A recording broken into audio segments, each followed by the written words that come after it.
Hi, my name is Rich. I use the he, him pronouns, and you're watching my YouTube channel where I play amazing tabletop role-playing games with friends. This is the second session of Starscape, a game that is currently in beta playtest, or beta, if you know, for my across the pond friends, of which they outnumber me in this, so I need to be respectful. So in Starscape, it is Firefly meets a little bit of Mass Effect with lots and lots of Star Trek, but we're reflavoring it for Star Wars, which is a bit of a stretch for just like one particular piece that we've tweaked, but everything else has been pretty darn cool. The game is a Powered by the Apocalypse game that focuses a set of mechanics around trust between the crewmates, and there are a few rules for the ship itself, which is definitely unique for Star Wars. While we have fond affections for a Millennium Falcon, and those of us who may have played various Star Wars video games may know about the Ebon Hawk and other such ships, starship mechanics, not especially a starship that's large enough to have multiple rooms, not really something in Star Wars, but I like it a lot and I think it's really cool. So we've done a bit of that where each playbook gets to add a room or a place on the starship that everyone calls home. I think it's dope. Oh, by the way, Starscape, there's probably some Farscape in there too. I just got to get my Farscape plug in because it's still one of my favorite sci-fi TV shows ever. We have already played one session, which was mostly character creation. Paul is joining us for this session going forward, and Will is only here for a brief period. Jolene, who is here for first session, can't make this session, will be in future sessions. There you go. It's a jumbled mess that we will all make work. It's perfectly fine. I just imagine it like this actor couldn't appear in this particular episode and we just write them out. It's all good. Happens all the time. And so we're playing this in Star Wars, which is part of Star Wars Saturdays, the ongoing anthology campaign that I run for the Gauntlet, which is an amazing group of small press, indie, and OSR tabletop role-playing game aficionados and fans across the world, as you will find out. Oh, this is Paul's only session. Oh God, I'm heartfelt. We have to kill you at the end or something. Anyway, I did not realize that. I should have realized that. I got to check this stuff better. Anyway, so it's Star Wars Saturdays. We've got safety tools going on, which are awesome. They make your game sessions better and safer, or at least it helps us to control the content so that we aren't shocked and surprised. And if we hit something that someone didn't put a line or veil on, and for whatever reason it bothers you, makes you feel uncomfortable, you can X card it. That is another safety tool we have layered on top. And of course, the open door, which someone will be opening in about 48 minutes or so, means that you're a grown-ass person. You got stuff you got to take care of. That's a-okay. If you can give me a heads up, great. If you just got to go. It's a game. So let's go around the horn and remind ourselves of the characters we already have in the crew, and then we will meet our new guest appearance character. So let's start on the left-hand side of the character keeper, heading towards the right. So Sherry, if you could introduce yourself and remind us about your character. Hi, my name is Sherry Stewart. I use she, her pronouns. I am playing Maka Jen, the normal. She also uses she, her pronouns. She is a low-level newbie ensign with the ship that's sort of been charged with helping out the consultants on whatever it is they're doing. She is, how should we say, everything is new to her and she is figuring it out as fast as she can, but she tries to be helpful. She's fairly well tested, though she had a bobble last time, so she's feeling a little insecure and guilty about not knowing everything about what's going on with this engineering situation. And let's see here. I don't know what else you need to know, except that she's sort of awesome, but nobody knows just how awesome. She is awesome, and I like the normal. I think it's one of the most unique and interesting playbooks in this whole thing, so I'm really glad you picked it. Will, you're up. Hi, my name is Will. My pronouns are he, him, unlike those of my character Lishbeck Fenn, who is she, her, and she's playing the rebel. She is a She is, the rebel spy that they talk about, a traitor and a rebel spy, indeed, as Lord Vader phrases it, I think, in the first movie. And yeah, she's the sort of rebel agent on board our starship, who makes contact with the local rebel cells, and it, gives them all the lovely weapons that we're secretly carrying for them. So yes. Thank I don't you think very much. Oh, many people yes? are completely aware of her rebel status, apart from our pilot and maybe Crass, I think, at this point, and the captain, of course. Of course, the captain, who's an NPC in this game, per the rules. Thank you, Will, and thank you for reminding us about the thrust of the scheme here. We're currently playing in the timeline after Return of the Jedi. So Palpatine is dead. He fell down a hole in a Death Star that blew up, never coming back. And the Empire is falling, but there's still a large Imperial remnant that is headed by someone known as Warlord Zinj. You guys are ferrying some passengers in Zinj's empire. So you're deep in the heart of what is left of the Empire. Thank you, Will. And Undish, if you could introduce yourself and tell us about your character. I could. My name is Anders. I use the he, him pronouns. I'm playing Crash, the Trandoshan mercenary. Also he, him. He has a little bit of history with Lishbeck. At least she knows that he used to work for the Hutt cartel on Coruscant, and he left under some suspicious circumstances. Did he turn everyone in? Maybe, maybe not. Who knows? But he's here. Yeah, he's a mercenary. He's been hired on to provide some extra muscle and to train the crew, the parts of the crew who need training to become a bit more combat capable. Indeed. Which he ducks at every opportunity, if I remember correctly. Awesome. If he Thank you can't so get much. out of it. Yeah, somebody keeps pushing him back in whenever he thinks he gets out. Gets pulled back in. Paul, if you could introduce yourself and tell us about your character. Hello, everybody. My name's Paul, he, him, and the character I'm playing today is FUS10N, they, them. FUS10N appears as a droid that's slowly falling apart at a slightly accelerated rate. That is sort of visible at various times. FUS10N is basically an amalgam of a creature from another dimension. A droid fell into a drive plume of a cruiser while doing some work on the outside of a hull, and instead of just frying and turning into crisp metal, a being from another dimension has come through and has melded itself with the droid. He was then discharged from Imperial service and now is a lieutenant under Captain Ari, I think that's pronounced right. Yep. And has worked on the ship for some time with the captain. Does Captain Ari trust? I'm just going to say fusion. Is that cool? Or if you constantly, it sounds like I'm trying to say something inappropriate. So I'll go fusion. Does he trust fusion, or is fusion just really cheap work? I think due to the falling apart nature and the constant having to self-repair, I think he's just very, very cheap and was bought sort of on the fly. Okay. Good to know. Good to know. I noticed the confront move has some things around when your character is treated like an object or pet, or someone points out how different you are. So I wasn't sure if you wanted the captain to have that kind of setup or not. So thank you, Paul. Cool. As we have crew relations, let's go around. We'll start in our same order of introduction. So Sherry, for Makajin, do you have a particular crew relation you think might apply to fusion?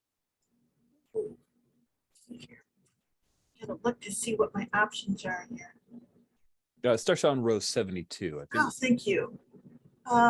Yeah, I think. Ooh, I like this. The one person who actually knows my name. No. Yeah, like that would make sense because it wouldn't even occur to you to not know it once I introduced myself. Does that make sense? So you even hang out with me on occasion. Yeah, So, I think that works really well, especially sort of my character abilities and traits. I think I would have quite a lot to do with you, Makajin. okay. I'm learning That so means much. you get 1+1 trust, Paul, for fusion. He starts at 3. Everybody starts at 3 trust. And then once we work through these relation questions, they will move your trust up and down. So now you're at 4 trust. Now, Will, what about for Lishbek Finn? Did you have any relations you felt like applied? Yeah, I think there was one. I remember leaving one spare that I thought would work for a good well for a droid. They remind me of the forces I tried to fight against. -1 trust. Especially as I have a large Imperial badge right in my Yes. chest. Yes. I mean, Lishbek Fen is not, what did serve in the Empire as well. That's how you become a rebel spy, right? You have to be in the Empire at some point as well, otherwise you're a pretty shit spy. Yeah, but definitely fusion is a model that I have seen used to bad effect by the Empire. Why don't you get rid of the logo? It means nothing to me. Also, the one part that didn't melt. Yeah, it's pristine. Cool. So that knocks you back down to 3 trust for now. Thank you very much, Will. And then Andish for Crash. Yeah, the only one I have left. I'm not sure if this makes sense. So, but If it doesn't it's- feel right, that's cool. We've had a couple of good connections, so you don't have to force it. but I'll read it and maybe it makes sense. You have spent time improving someone's fighting skills. They may not be an expert, but you know that they are brave and will serve to the best of their ability. I do have hand-to-hand skills, so I think that would fit in. Yeah, definitely I have a fighting skill. So, I could have started with nothing. I was a repair droid. So that explains why I've got that skill. So I think that fits quite well. Sure. Then you get another +1 trust. Back up to 4. Back up to 4. So during character creation, changing of trust does not impact your favorable or detrimental conditions. 2 favorable, 1 detrimental. Yeah. You're 2 favorable, 1 detrimental, and you're at 4 trust. So if you go, 3 conditions always are marked. If you go from 4 trust to 5 trust, you'll move that guilty to some favorable condition. Does that make sense? Totally. Cool. And then at any point when someone has 5 trust, which right now no one is really, well, 2 people are close to it, you get the trust bonus, which is on rows 39 through 43, just as a reminder. So in last session, you guys were set to take off from Spaceport Trident Vespa. It was on a ferry job, Ferry. You're ferrying some passengers. The passengers seem kind of like troubleshooters, maybe slightly militarist. You saw a lot of guns that they were carrying. Is a Gotal, Ratataki, a human, and an alien known as a Donji, red skin, and this Donji named Lek Huron had a cybernetic eye. Now, Will, remind me, I believe Lishbek knows the Loth Wolves. Like, you guys know each other? By reputation, right? I think. By reputation. Yeah, okay. Yeah, I think that Lishbek knows that the Loth Wolves are, the go-to sort of like special forces squad in the area in the push against Zinj, and I think that the Loth Wolves probably know that Lishbek Fan for many years was described as a horrible traitor to the Rebel Alliance before she cleared her name. Do we want to do Paul's crew relations the other way around? Oh gosh. So thank you very much. Yes, Paul, you've got stuff to do too. Do you have some crew relations you'd like to offer up to these 3 fine, wonderful members of the crew? Yeah. Definitely. I'd like to offer the first one up to Makajin. So it could read, Makajin seems more curious about you than anyone else. Is their interest genuine intellectual curiosity +1 trust, or do they suspect you of having an ulterior motive -1 trust? I think Makajin is particularly trusting. If the captain has hired you, you must be fine. So, yes, but she would sure like to understand how you work more. So, Excellent. So I think you gain the trust. oh, excellent. No, or do I? I don't know. Yeah. Way it works is you give out the trust. Yes. So, So gain This is- +1 trust. sorry, Undish, what were you saying? It's very minor, but it's actually the other way around on the second one. Do you suspect they have an ulterior motive? So it's whether Fusion trusts Makajin or. Oh, I see what you're saying. So, Fusion, do you suspect that Makajin has an ulterior motive with her curiosity? No, I think it's genuine. Okay. You know, looking at a background, working together, I think it is genuine curiosity. Cool. And so then, I go up 1. No, you do not. No, I do not. So, sorry, we got confused on this first time too. So don't worry, Paul. The way that it works is you fill in the blank with the name of another PC, then you give the listed plus or minus trust to the character listed in the blank. So Makajin would get a +1 trust because you don't suspect. Does that clear it a little bit?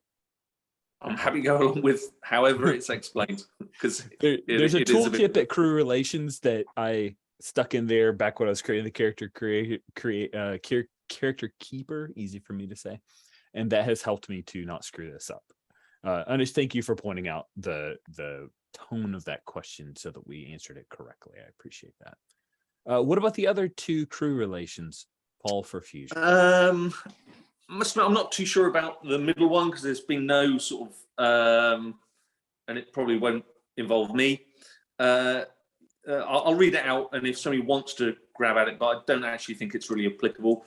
You are observing somebody to learn more about romantic interactions, +1 trust. And watching the first episode, I didn't see any romantic interactions, unless somebody wants to leap down my throat and tell me that indeed what I thought was nothing was huge. Nope. If Jolene had been here, then for sure, but With a droid. Yeah. No, I think that Jolene's hotshot character would have definitely been the obvious choice for the romantic interactions, because I have the impression that they have romantic interactions in every port, ferry, harbour, anywhere, with anything that they can find, frankly. Because okay, moving on to the last one, I'm happy for anybody to jump on it. The choices that somebody makes seems illogical. I need to continue to observe them. I would volunteer for it. I'll be missing most of the session now, so I think it's probably not worthwhile. But I would probably, just based on that last one, I would, from a droid's perspective, I would think that Crass seems quite illogical to a droid, right? Because he's been hired to do a function and he's not doing that function. He's mostly trying to hide from it. Like bunking. Yeah, that absolutely makes sense. What is skiving? I'm glad to take -1 trust, I'm afraid. Yep. I will mark that down as crass. There we go. I think we're done there. Cool. Excellent. I had to make a joke in chat. That's hopefully what people are chuckling at. And if not, I'm taking credit for it because I thought it was funny in my brain pan. Cool. It's a long time since I've heard the Bob doing a Slack phrase, so I had to sneak it into your vernacular vocabulary. There was, as you guys were leaving Spaceport Trident Vespa, there was a malfunction in the engines that could have caused a chain reaction that, if technobabble were a thing we did frequently, someone could have explained to you with lots of terms we don't quite get, hyping up the danger. However, Makajin and others were able to save the day. But Makajin, you came to the realization that this, like that wonderful Beastie Boys song, was sabotage. And I'm never going to not reference Sabotage, one of my favorite music videos of all time. So yes, you are aware that someone set this sabotage and could have killed everyone. Makajin. And I feel so guilty about it that I let this happen. I have to. Yeah, I think that's just very guilty. Do something about it. Yeah, insecure. Captain Ari, of course, is unaware of this at the moment. He's ordered Janelle and John Tech that now that you guys have fixed the engines, full steam ahead, boom, you jump into hyperspace. Now you're in hyperspace, you're in light speed for an extended period of time. You're traveling from, if you actually want to look, from Spaceport Trident Vespa all the way to the planet known as Junction. It is going to be a number. It's going to move at the speed of plot, is what we're saying. It's going to be a long time. It's going to be at least as long as Will is here, and then possibly a little bit longer. I will say that like the newer Star Wars movies made it very clear that hyperspace is the speed of plot, right? Like previous ones had this idea that it could be however long, right? But this one was definitely like, it takes you 2 seconds to get one place and it takes you 5 weeks to get a different place depending on the narrative. Can I, because we discovered the sabotage together, right, down in the thing, and I see a move that I think would be good to do here, which is the trust me. In an important narrative moment when you ask a PC to trust you or follow your lead, and I think that I'd like that Lishbeck would like to, bring Makajin in on the mission, basically. I love it. So you think someone did this, Jin? There's no other explanation. I had worked on this yesterday. Was completely differently set up. I mean, there's no way this is a coincidence. We've just taken passengers and we've just taken on, the Loth Wolves. But I mean, how did they come in? I shouldn't have gone on to the station. I should have stayed here. Listen, Jin. I trust you. You seem to know what the ship is about.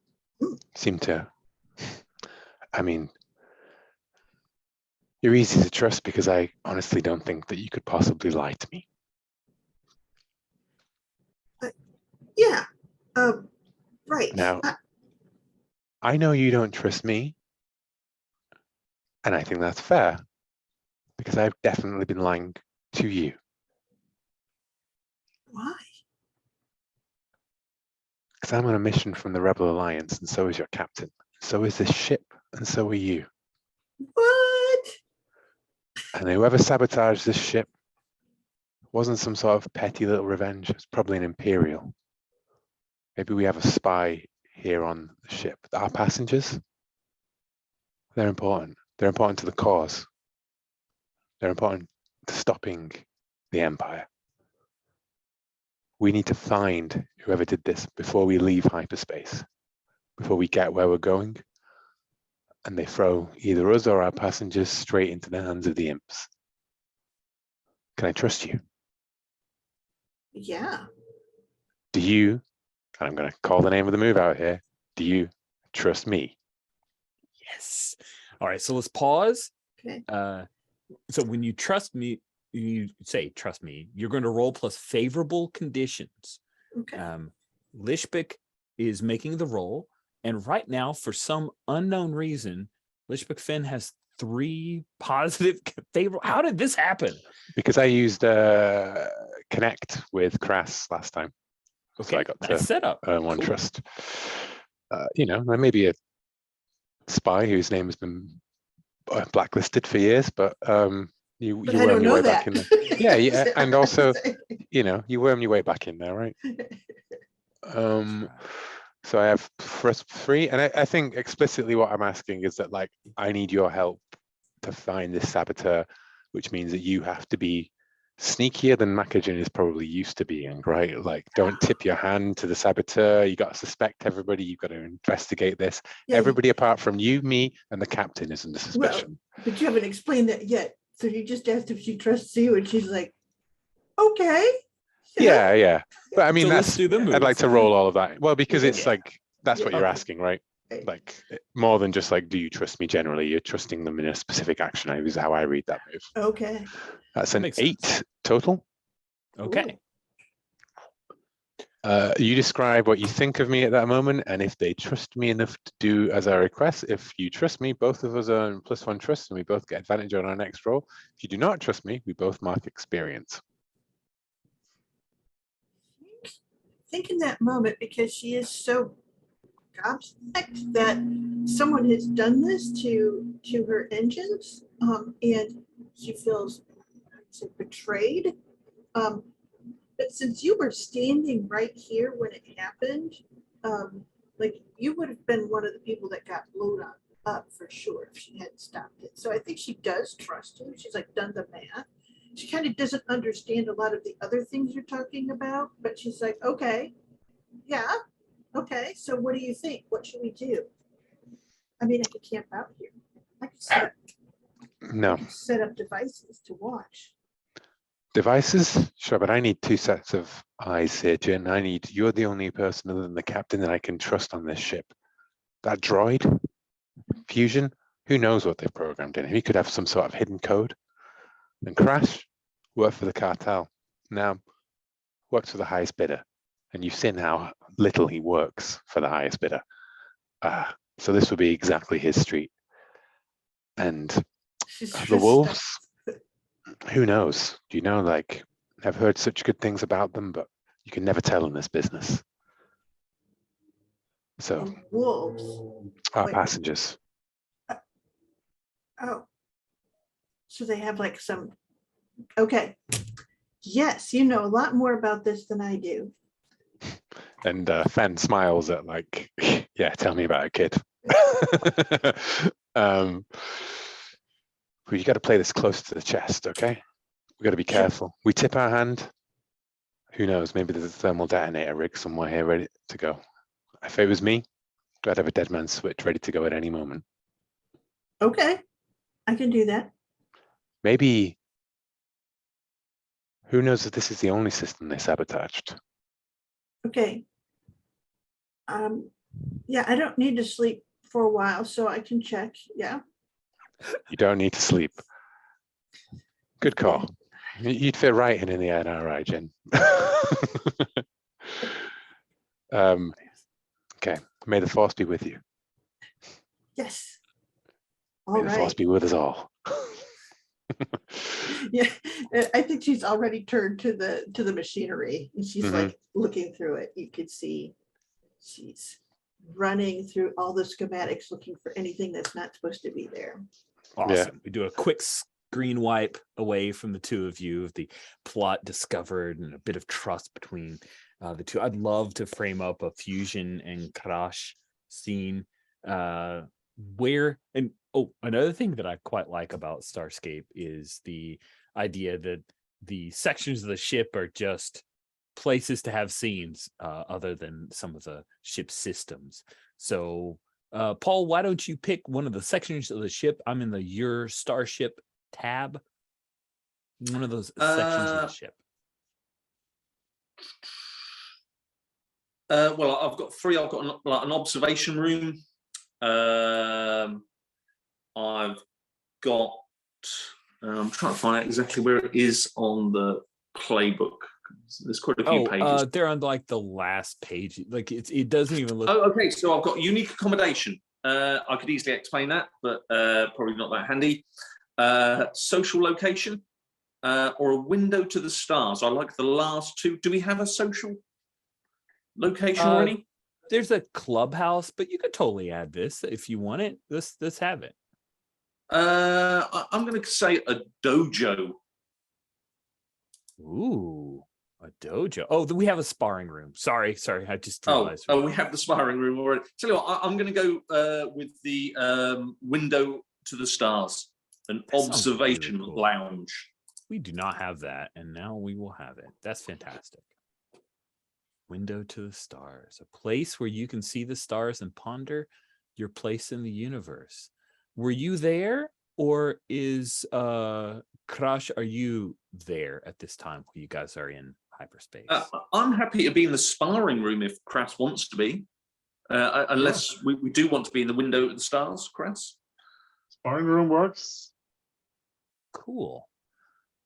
Why is Fusion in the sparring room? Are you bringing supplies, or is there another reason why you've come into the sparring room where Crush can be found? I think it is for sparring, maybe. We've got a history in that area. So I would be more than happy to engage anybody that's in the sparring room, whether it's just me and Crass, or whether there's, are you delivering some training and maybe I'm the opponent training droid? I don't know, Crass. Yeah, what do you I think reckon? maybe the captain finally had someone track me down and actually do my job. So I think maybe I'm using you, Fusion, as like the almost kind of like a training dummy. Not quite, because you're actually I mean you're active. I get what you're saying. Yeah. How does So I'm Crush... observing while you're the actual sparring partner. Okay, then that means you have to be sparring with someone. Do we want to create a new crew member, or did one of the passengers end up in the dojo? If so, I would say it might be the Ratataki? Ratataki. Yeah, I knew you'd go for the Ratataki. Yeah, 100%. I think that's a really cool thing, having played with that Ratataki before. Cool. The Ratataki, as you can tell from the picture in our NPCs tab, he's up on row 2. He's bald, as all Ratataki are, white skin with these tribal-like tattoos that come down almost like bolts of lightning, 4 bolts of lightning that come over his chrome dome, and a couple that come across the side of his face that make him look like he's scowling even if he's calm. He moves with a great deal of power, Fusion. He likes locks, and also likes to move towards throws, very judo style of martial arts, using an opponent's weight and force against them. Fusion, how are you dealing with this, especially with Crash probably barking orders? I think I'm going to take a reasonably standard like combat droid approach to this, and observe this individual to gain some sort of knowledge of this alien race. So I will be very defensive at first, to try and sort of absorb as much as I can on his social cues, his fighting style, that sort of thing, to try and learn more. I haven't met one of these Ratatakis close up before, so I'm very intrigued to, are they as fiery, as crass, or are they as slovenly as crass can be? Where are they coming from? That's wonderful. So which is more important to you in this moment, Fusion, for you to understand this person, this being's feelings or intentions, or are you trying to prove your worth to them? No, I think I definitely do want to learn. I'm a droid, I have no ego to bruise. Win or lose makes no difference to me. I'll just go and see my friend Maka Jin, who can, put on a new arm if need be, whatever. So I'm willing to go sort of full defense and just absorb from this guy, and try and understand him a bit more. Oh, neat. Awesome. Then it doesn't sound like you're concerned about him, but you are trying to understand. So let's have you observe a being to understand their feelings or intentions. You're going to assess a being. Does that seem like a fair It move? definitely does. This being a playtest, I'm going to try to nudge us towards moves Yeah, as much definitely. as possible. Assessor being so, You I roll plus heart. Yeah, because I'm bet you I'm really good at heart. You are flat at heart. Yeah, even Stevens. I do have alien cultures though. Ooh, that sounds like a specialization that you can bring to It bear. does, which hopefully will give me +1 to the roll. It sure will. Okay, 2d6. Let's see what comes up on the dice machine. That looks like a 6, right? Because you had your +1 and you Yep. rolled a 4 and a 1. So you're right on 6 the in edge. total. If only the instructor Crash would help, but Yeah. maybe he won't. There is an assist. There is an move, assist right? move. When a crewmate performs or rolls Yeah. badly, you can offer help. If they accept, describe how you help, and you'll roll a d6. Yeah, I think I watched like the first bout. You have a couple of exchanges, and then I think I wave you over fusion, and because I don't get up, of course, I'm just sitting there, but I wave you over and What am I doing wrong, Crass? Why does he keep beating me? I cannot understand him.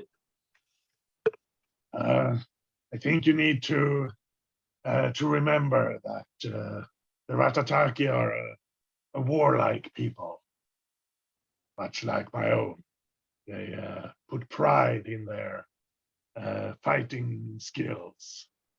So I don't would totally probably- understand pride. I will take into account what you say. Maybe I can draw him in with some insults.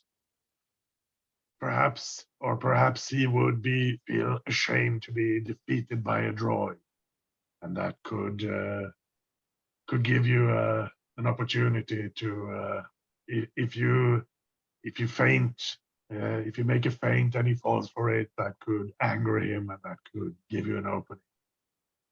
Sounds logical, Kratz. I will employ your tactics. Let's hope they are good. Listen, Trandoshan, if your droid isn't ready for a spar, maybe you should step in. How long are you guys going to talk? I'm here. Come on, let's get some work done. He's ready for you. If you beat him again, then and I'll give you a shot. Yeah, next time I beat him, I'm going to rip his arm off. The damn thing's falling apart. I have Don't worry spare about arms. your own arms. I have spare arms. You only have 2. Nice. Then, because of that help you've offered, Crush, you can roll a single d6 that will replace the 1 in Fusion's roll. Yeah. Roll another one. Let's hope you don't roll a 1. Yeah, lower than 1 would be good, but let's see. So I am rolling single die, and that is a 6. Wow. You just went Now from that has gone supersonic. 0 to hero. That is a 10 plus with that assist, which means that an assessor being, you get to ask 3 questions. Let's have a quick look at these questions because there's some very good ones there, all 4 of them. First one, can I trust this Ratataki? You reach out, the two of you grapple for a bit. He keeps trying to slip in. The mentioning of a limb, he's now trying to find one of your limbs that you're not protecting so that he can pin it. And you get a read on him. You get a vibe fusion. Maybe it's something calling from that alien aspect of your being, that there's no duplicity about this Ratataki. He's not the kind of person that is one to gain trust through deceit or well, stealth. He can sneak around, but he's not very subtle. You feel that you could trust him, that what he says is what he means. Okay. Apart from clearly wanting to beat me, what do they want? Or is that not really gainable from this situation? Does he let something loose while we're sparring? I think he will let something loose. He says, listen, we've got to get to Junction. Where we're headed, it's important. Can I trust this crew to actually get us there? The captain is the best in the subsector. If anybody can, the captain definitely can. And this crew works for the captain. We are trustworthy. What about Fenn? Yes. Finn is trustworthy.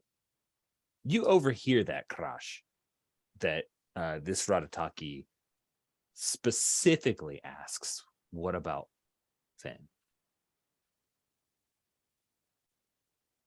I have to check my own if I had something. Yeah, just that she knows about my shameful past.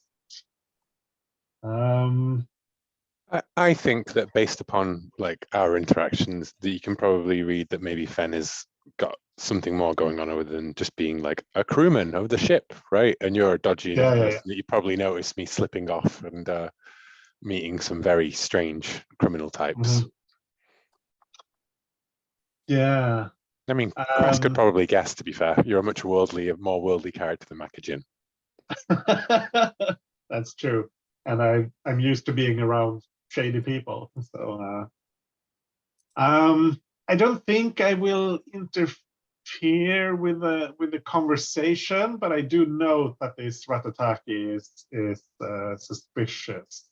But I think I want to leave them to have their dialogue.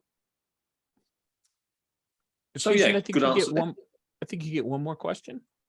Let's make you do some work, Rich, because I think this one is great. It's a great question. What is culturally appropriate at this moment? What a great question. That is cool. That is a really cool one. Okay, so what is culturally Should I lose? that's like a great to a Wookiee. Yeah, exactly. Should you lose to a Wookiee? What's culturally appropriate is if you want him to respect you,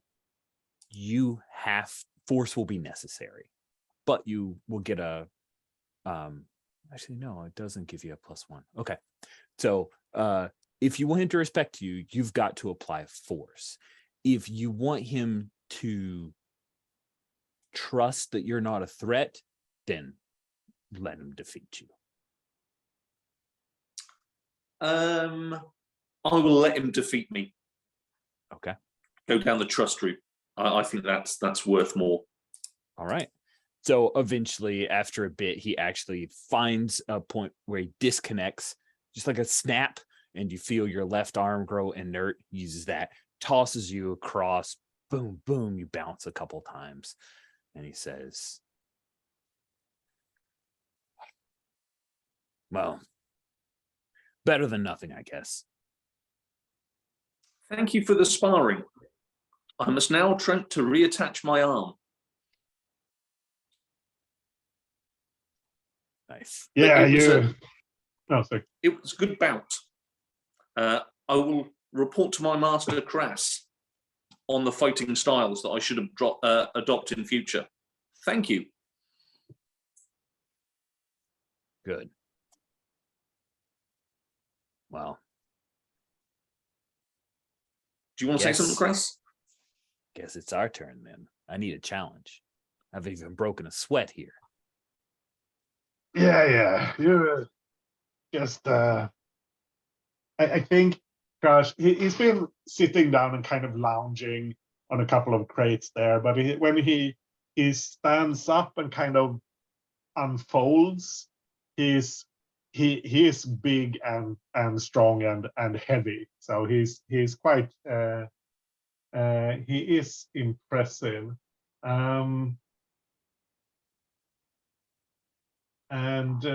Yeah, he's going to give this Ratataki his chance.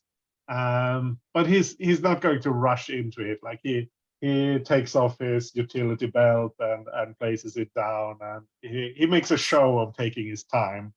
And Cool. then sorry. Oh, I was just gonna say, I love this. That I think as he's like taking his time, we do a quick cutaway, mostly because I know Will's about to leave us. Yeah. So I don't even know what. Oh, time zones. 4 is 4 o'clock. Sorry. Sorry. Cool. So we do a quick cutaway. We know the excitement, the music is building. Oh, I like, mean, this is gonna definitely be a as like fight. it pans up Krass's like form, right? And Talek is sort of like maybe like slightly looking up at Krass, and then that's when the camera cuts away to Yes. I'm thinking maybe in in the maintenance tunnels, right? Like I'm looking for one of my bolt holes. And I see the evidence of something else that's been like a fuel pump or something that's also been manipulated. Yeah. Cool. And I like that. I think I'm going to come to Maka Jin and just say, Jin, I found the saboteurs done more work here. I'm going to try and fix it. Well, I'll help if you need. There's no time. It looks like it could go at any moment. It's a fuel for the hyperdrive. And I'm gonna, we're gonna see Fen like pull open a panel and flick open like a multi-tool type thing of some kind, right? And start jamming it in there, and like sweat dripping down her face, and then I think is the point where it goes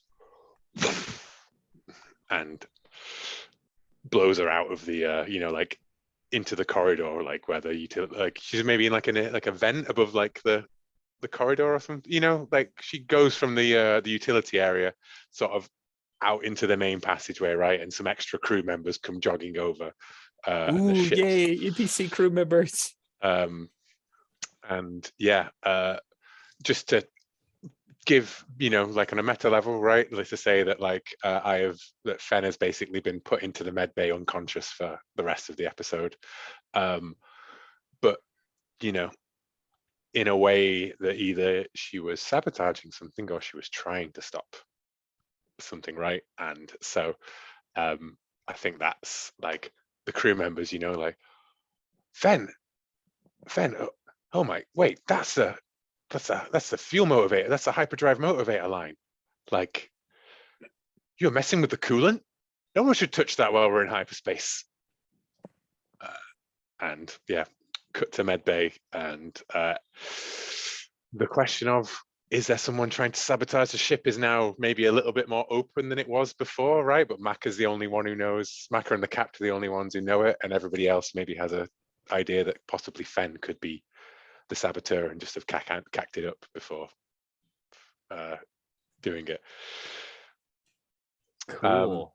Yeah. So yeah, we have that quick cut scene, as it were. Lish McFinn gave you that heads up, Maka Jin, but you're the only one that she'd reached out to. So you're in the, let's see, what do we call it? Did we go with medbay for our starship? I think we. But from the editing and directional point of view of this episode, I think very definitely like the explosion that blows Fen out, right? And then it cuts back to Krass and his mano a mano fight with Talek, and like we'll pick up the aftermath. Cool. And I think when we pick up with Maka Jin, you'll be, if it's okay with you, you'll be in the infirmary / med bay. The captain's come in to check on one of his crew members. And but let's come back to Karash, as you are much taller than Specialist Talek Aben II. And he, I think once you're there, you start stripping stuff off, he pulls off his shirt. You see that along his back and his body there are all kinds of scars. He's been through some stuff. They're old scars. And he cracks his knuckles and says, good, finally a challenge. Come on, listen, I know you guys aren't very agile, but you're strong. I'll slow down for you.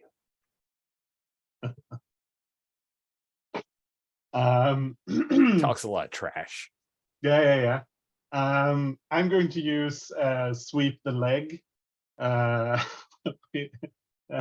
Which is, Dirty, you dirty yeah, so-and-so, yeah, I love it.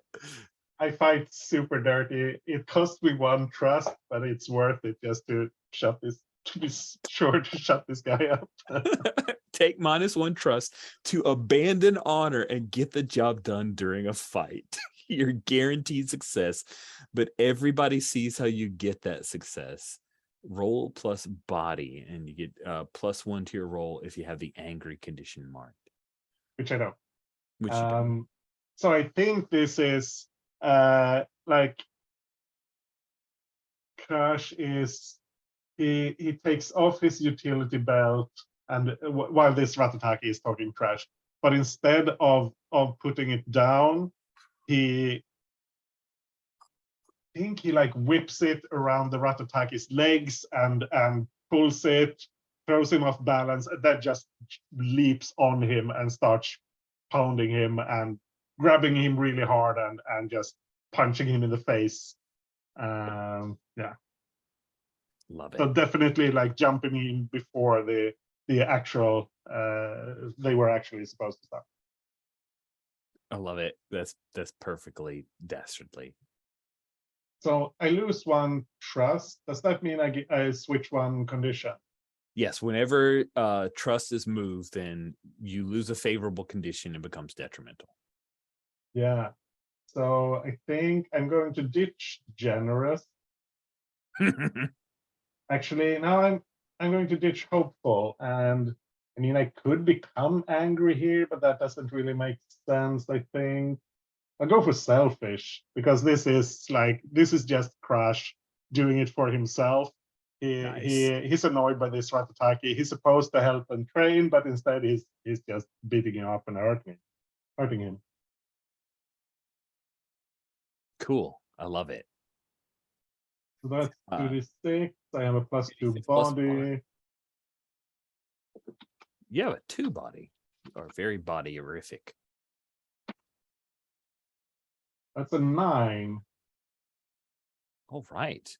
On a sweep the leg, on a 7 to 9, you succeed, but with a cost. Your opponent takes -2 trust NPC, but that's okay. You injured one of your crewmates in the fight. Oh my god. I think it's a thing where he gets slammed into fusion in the tussle. Does it, because it's the only crewmate around? Yeah. I sure don't want to make up a red shirt and just you're there, you're hurt. So it's fusion that gets hurt. Sounds good. Cool. How does that, because I don't think there are no wound rankings. It's just, No, that's trust. He takes -1 trust.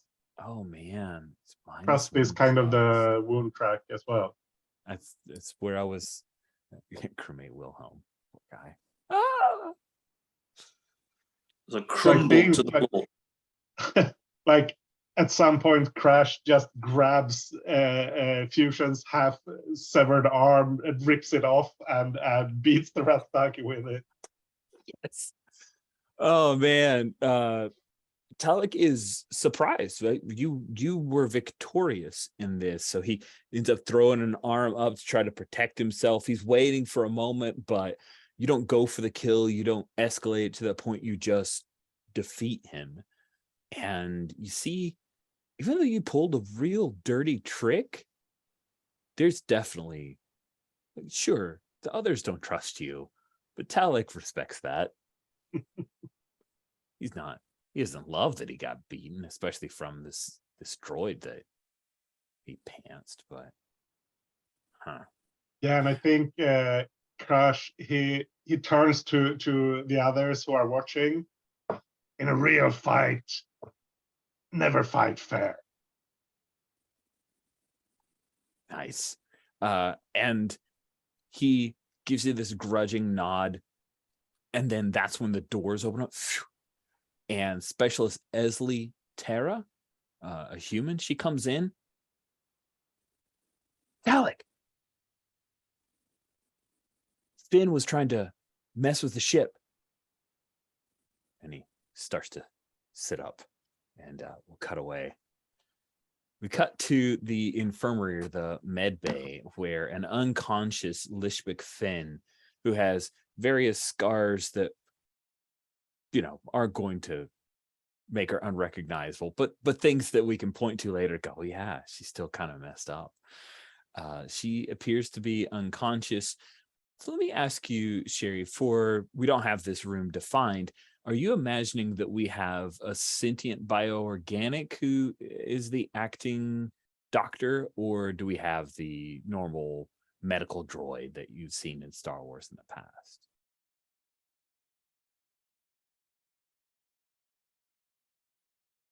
I'm talking on mute, Sherry. I think one of the things is that we do have the standard bio droid, but we also have there's a counselor, and it's weird. It's like no one really knows why we have this person on the crew. They kind of act like the counselor. They talk to clearly the captain confers with them and stuff a lot, but they do tend to show up when someone's in the infirmary. And it's not maybe they have some medical knowledge, maybe they're just there because there's been trauma or something, not sure, but it's they're there, and they always are the ones that talk to people who come to visit whoever it is. They do the reassurance, and they keep them from interfering too much or stressing the patient. It's a very and the thing is that I'm not so good at the races, but what's one of the most androgynous of the races? Androgynous. Ooh, that's a great question. Most androgynous of the races. Anybody have any Star Wars species that is the Mon Calamari? Mon Cals are pretty androgynous. Yeah, they don't seem to have a lot of secondary sexual characteristics. Or the what's the bug guy, the bug bounty hunter? Low. Oh yeah, I know what you're talking about. But they're basically insects, right? You can't get much more androgynous than an insect. That's true. Well, visibly, maybe by appearance. Yeah. Usually size difference, right? Yeah. But I'd say the Mon Cals, right? Because who knows? They look like fish when their voices. That's about it, right? Okay, yeah, that makes sense. So, and that's why no one can figure it out, is because it's really hard to read their expressions if you come from any of the more humanoid traditions. So they always seem pleasant, but they, exactly. You feel guilty when you're around them. Like they can see into your soul. Awesome. That is great. So we've got a Mon Calamari. We're gonna go with a generic they them because of the androgyny that you wanted to lean on. Okay, that sounds cool. And let's see, I do have, if I remember, I think I got Mon Cals in our. Nope, dang it, it's not in this version of our cheat sheet. So okay, so you come in, you see that the captain arrives just a few moments after you. We're going to call this Mon Cal. Wow, the fancy name generator is not helping me. All right, there's one. Tula. Is Tula okay? Does that name seem Mon Cal enough for us? So the captain comes in. He asks Tula, what happened to Finn? And Tula says, "Oh, we're still taking a look, but don't worry, Captain. Everything will be just fine." And the B1 droid, I'm imagining, has the worst bedside manner, because otherwise, why would you have an assistant who comes in and says, the B1 droid just simply says, "These injuries will be difficult. It is likely she may die." No, this can't be. And I think that's the thing is I think she turns to the captain and she goes, Finn found something with the fuel pump, and she'll sort of draw the captain closer and go, we think there's been some sabotage. And run through this very quickly, like really close to his face, like leaning in. Like she's grabbed his shirt and pulled his ear like right down to like her mouth, like gone kind of smash ball crew member, like. And she's like, this is what's going on. Finn said they found something with fuel pump. And the next thing I know, stuff exploding. I want to get in there. She sort of stops and says, okay. What can I do to help? Nice. I think I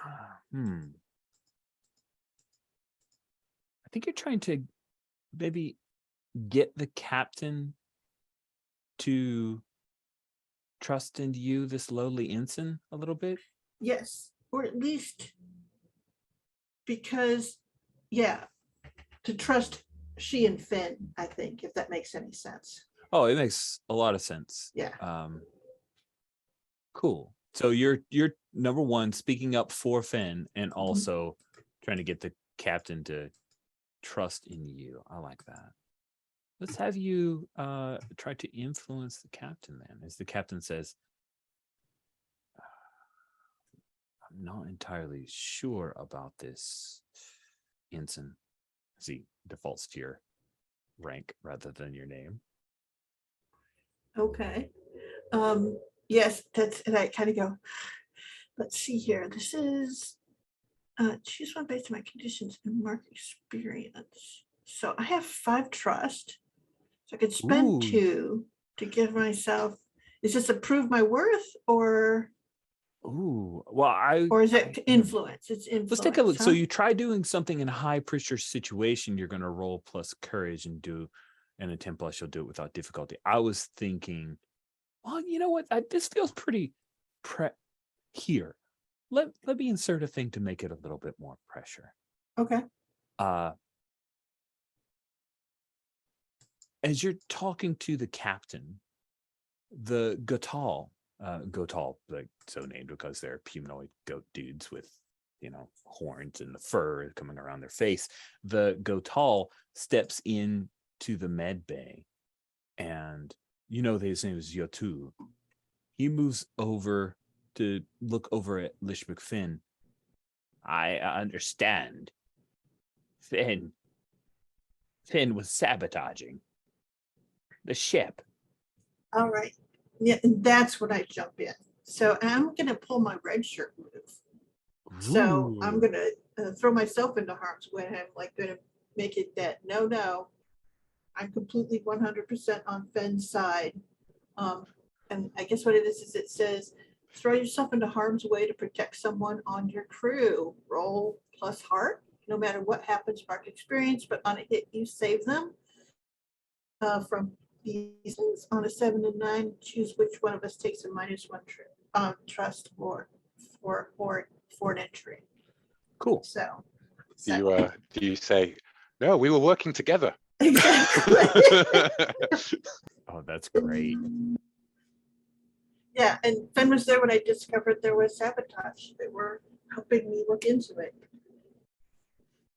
All right. 100% wide-eyed believe. Yeah. Oh, it's so cute. So and then I'm at the end, when we rolling with reveal heart. she was evil all along, it was Finn all along. But what's my heart? What It's is your 2. heart? You're very hearty. Yes, I'm going to roll 2d6 and add 2. Okay. Good luck. I rolled an 11. I add 2. That's 13. Gee whiz. Okay. So with the red shirt move, on a hit, you save them. Yay! Yeah, the captain is 100% on your side. He moves over to the Gatal, puts a hand on his chest. You too. I'm the captain here. Finn has been working on this ship for quite a while. Trust her implicitly. We are in hyperspace. And someone here did it. So if it wasn't Fen, then who is trying to kill us? Dun dun dun. Of course, gotta have that. Cut to commercial, something along those lines. Sweet. Is there anything more you wanted from this scene? I think that Maka Jin is gonna go over to Finn, to say, I'll figure this out. And she'll notice that her hand is clenched. And I think she'll sort of look at it and she'll find like a little clue, a little piece that Finn had pulled out that showed sabotage. Nice. I think she'll hold that up. Cool. So are we imagining that it was? Oh yeah. Okay. Well, here's what we'll say. We'll say that it is the piece that she had retrieved was an Imperial device. Ooh. That so we'll just say it's just a device specifically designed to slice into through remote control to slice into hyperdrive fuel lines. Yes, because they would have like whole little sets of these things. You could go to the local Imperial hardware store and just buy a handful of them, right? Sure. That Okay, seems that's- terribly Imperial of them. So why not? I like it. Thank you. Awesome. The captain sees that and he because you're ignorant of his New Republic intelligence leanings, so his level of concern goes sky high with this. It's not coming you've saved Finn, but now he knows, okay, Finn was involved in trying to stop something that's real bad. Cool. Let's cut away from that scene. Good work, Maka Jin. And let's see. I'm gonna have to Krosh? go. Oh, yeah, now. you got to go. So Okay. yeah, Thanks for playing thanks with very us. much, guys. That was great. Thank you. Thanks good for luck. turning up at such a little amount of time, Will. Yeah, no worries, Paul. At least I turned up. Dang, man. Dang. Unforgiving. All right. Cool. Weird 4. Crush or Fusion? Do either of you have a scene or a thing you'd like to do? I think it's I doubt. Yeah. We just had Esley come in and say, hey, Lishwick Finn was trying to sabotage the ship. I'd like So to we can give pick right up Fusion from there. sorry. No, go ahead. I'd like to give Fusion and Macajin a chance to have a scene together. Sure. Before I leave you, though, Crass, just a blatant use of the rules for no good reason. I will turn to Crass and say, Crass, I believe this sparring room is defective. How so? I can see 0 spars. There is something clearly wrong. I think you need to check your linguistics, Chip. Very well, I will do. And from that, I can gain 1 experience because it clearly states, this is sad, isn't it? Incorrect use slang or idiom once per session. I think that can count as that. I misunderstood the term spar. That's great. It's a playtest, man. Don't apologize. That's great. It was good to see that in action. Excellent. Oh, I just realized I get XP when I'm victorious, which I guess, Ooh, certainly. You swept the leg. You were victorious. but I don't know. Did I hone the crew's skills? Do you feel like you taught this wayward droid a little something about being a hard mofo? Yeah, I think more the pep talk before before I stepped into the fight. I think like helping him understand how to emotionally manipulate his opponent. I think that would count. Okay. There you go. Glad we're looking at that aspect of the character. Good work. Yeah, so as requested, the idea of a fusion plus Maka Jin scene. Do you imagine that this could happen just outside of the med bay as you were coming to check on? Yeah, I mean, I yeah. think I'm going to be making my way to engineering anyway to hopefully get my arm reattached. Oh, that's a great setup for this scene. So yeah, I think that the door will slide open, and I will sort of continue walking, but turn my head in a very droid-like manner, and then sort of stop and go, Makajin, and hold up my club arm and say, a problem has occurred in the sparring room. I was wondering if you could assist me. I think she turns back and she says, a problem has occurred with the fuel pump. I hope you can assist me. And she holds up the Imperial device. Let's trade. And Of she will course. hand that to you. She'll go, this was used to interfere with the thing. Can you help me figure out what signal it was? If we can figure that out, we might be able to trace back who's holding a device that can generate it. I definitely believe our skills, we could triangulate where this was set off from. You have physical evidence, that is good. I believe we can use some equipment in your tool shed. Let's go. Excellent. To the tool shed. Tool shed music. Okay, cool. Do we have a defined tool shed? Or are we Yes, we thinking... do. It's Yeah, a we do. place. All right. Tell us a little bit about this engineering area set aside for repair and maintenance that the two of you enter. Yeah. So have you ever been in a place that clearly was once a hoarder's room or section of something, and that someone has very carefully tried to clean out a little corner for themselves, and they're slowly working through getting things organized? This is what it's You like. mean when a male RPG player marries a woman, he starts Yeah. cleaning his room? Yes, Yeah. I can fully understand that. Yes, they have to start by the door and then kind of work back through it. So yeah, it's kind of very much like there's this little area that clearly Makajin has carved out, but there's also just this sort of looming set of pieces and bits and stacks.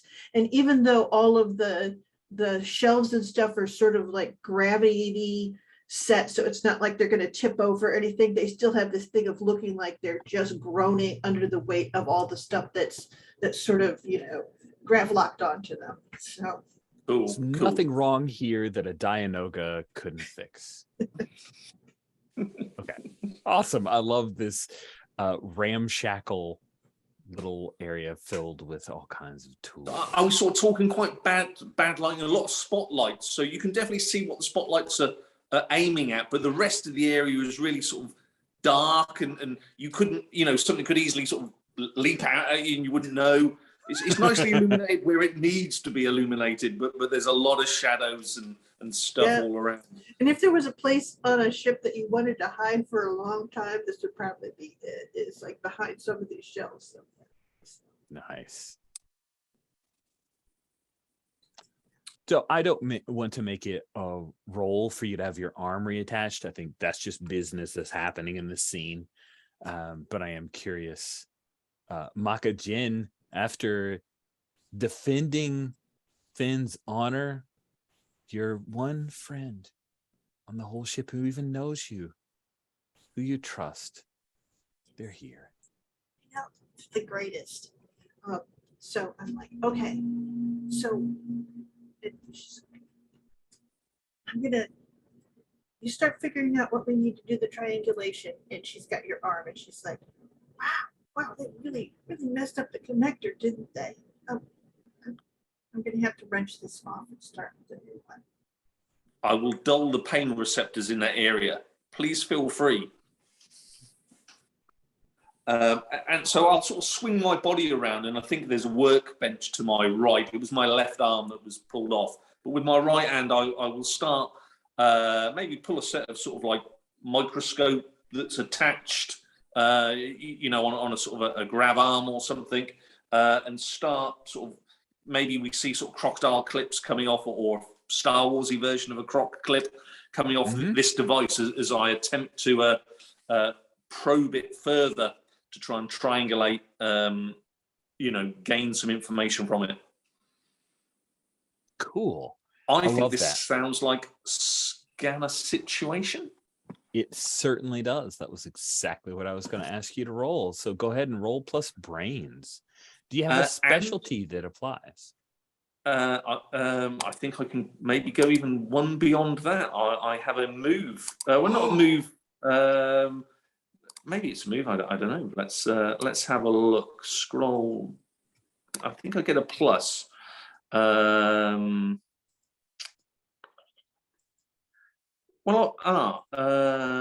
got minions. You have a number of small minions to help you. That's only +1 to repair or modification.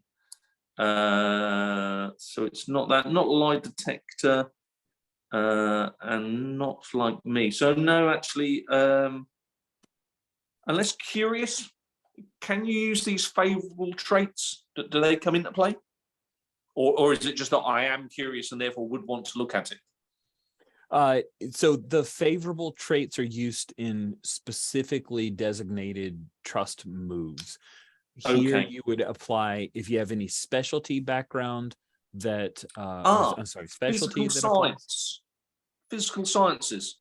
There you go. Cool. Bit of physics and other such good sciencey stuff. So it's brains, I believe, and I get another +1 for physical sciences. Okay. So I'm rolling it +3. Let's roll those 2d6, see what comes up on the dice. We get a 4 and a 6. Add to that +3, and we're into the magical 13 arena. Amazing. On a 10 plus, you get to ask 3 questions of scan a situation. You can pull questions from scientific or survival info, but probably you're going to go scientific is the ones that. Yeah, and I definitely will involve Macajin. So if you want to look at any of them, Macajin and I think this was a joint effort here. So we can ask away.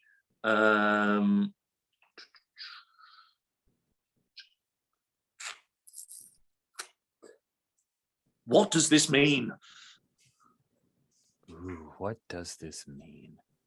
Dun, dun, dun. You can tell from this specific, we'll just call it a fuel splicer. This fuel splicer is specifically designed for Imperial. It's an ISB authorized device. What it means is that this is no random act. Someone is actively trying to pull the ship out of hyperspace to keep it from completing the destination. Also, just a step more because you got a 13.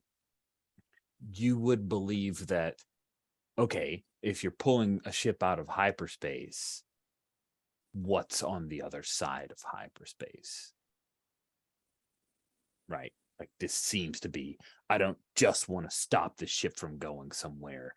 I must have a second Yeah, I mean, space is big. So if it's going to design to pull us out, unless it was to maroon us somewhere, there's clearly going to be something there, wherever there was going to be, or is. Yep. Okay. Macajin, any of those you want to ask? Yeah. So I think is what we're looking for here, and this is the thing, is what we're looking for is something that would be able to send a signal, like a timed thing or something in someone's possession. So now that we kind of know. You looking specifically for that, you see that there is, well, Will had mentioned the term dead man switch. This seems to be part of a binary process. So once this thing completes its job, it flicks a signal that another part must respond to. Meaning this is like half of whatever is going on. Does that make sense? Okay, so it was meant to drop us out of hyperspace at a certain point or time and then do something else. Something else is going to do something. Like Yeah. its thing is drop them out of hyperspace by cutting the fuel line, then click broadcast, I've done my job. Okay. Can we, are there coordinates or what the span is, I guess? Oh, yes. It would not reach. The signal is not powerful enough to breach the hull of the ship.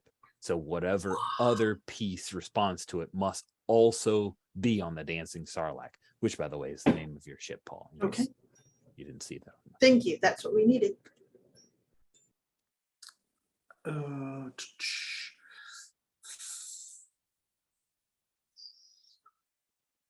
We've sort of got, we sort of also got how does it work there as well, didn't we, really? Right. I'm bad. Yeah. No, I always over answer a question. Not bad at all. No, I think so. You know, I'm not going to abuse. I think we've had our questions there. We now know how it works. Yeah, what are we looking for? I think we're good there. Unless Macajin, you feel something else on that list needs answering? No, I think that's really good. We got what we needed. So we know we're looking for something inside the ship to be set off. So there's a follow-up. Okay, cool. So you now have your information that you've gotten in your little hideaway here, your tool shed.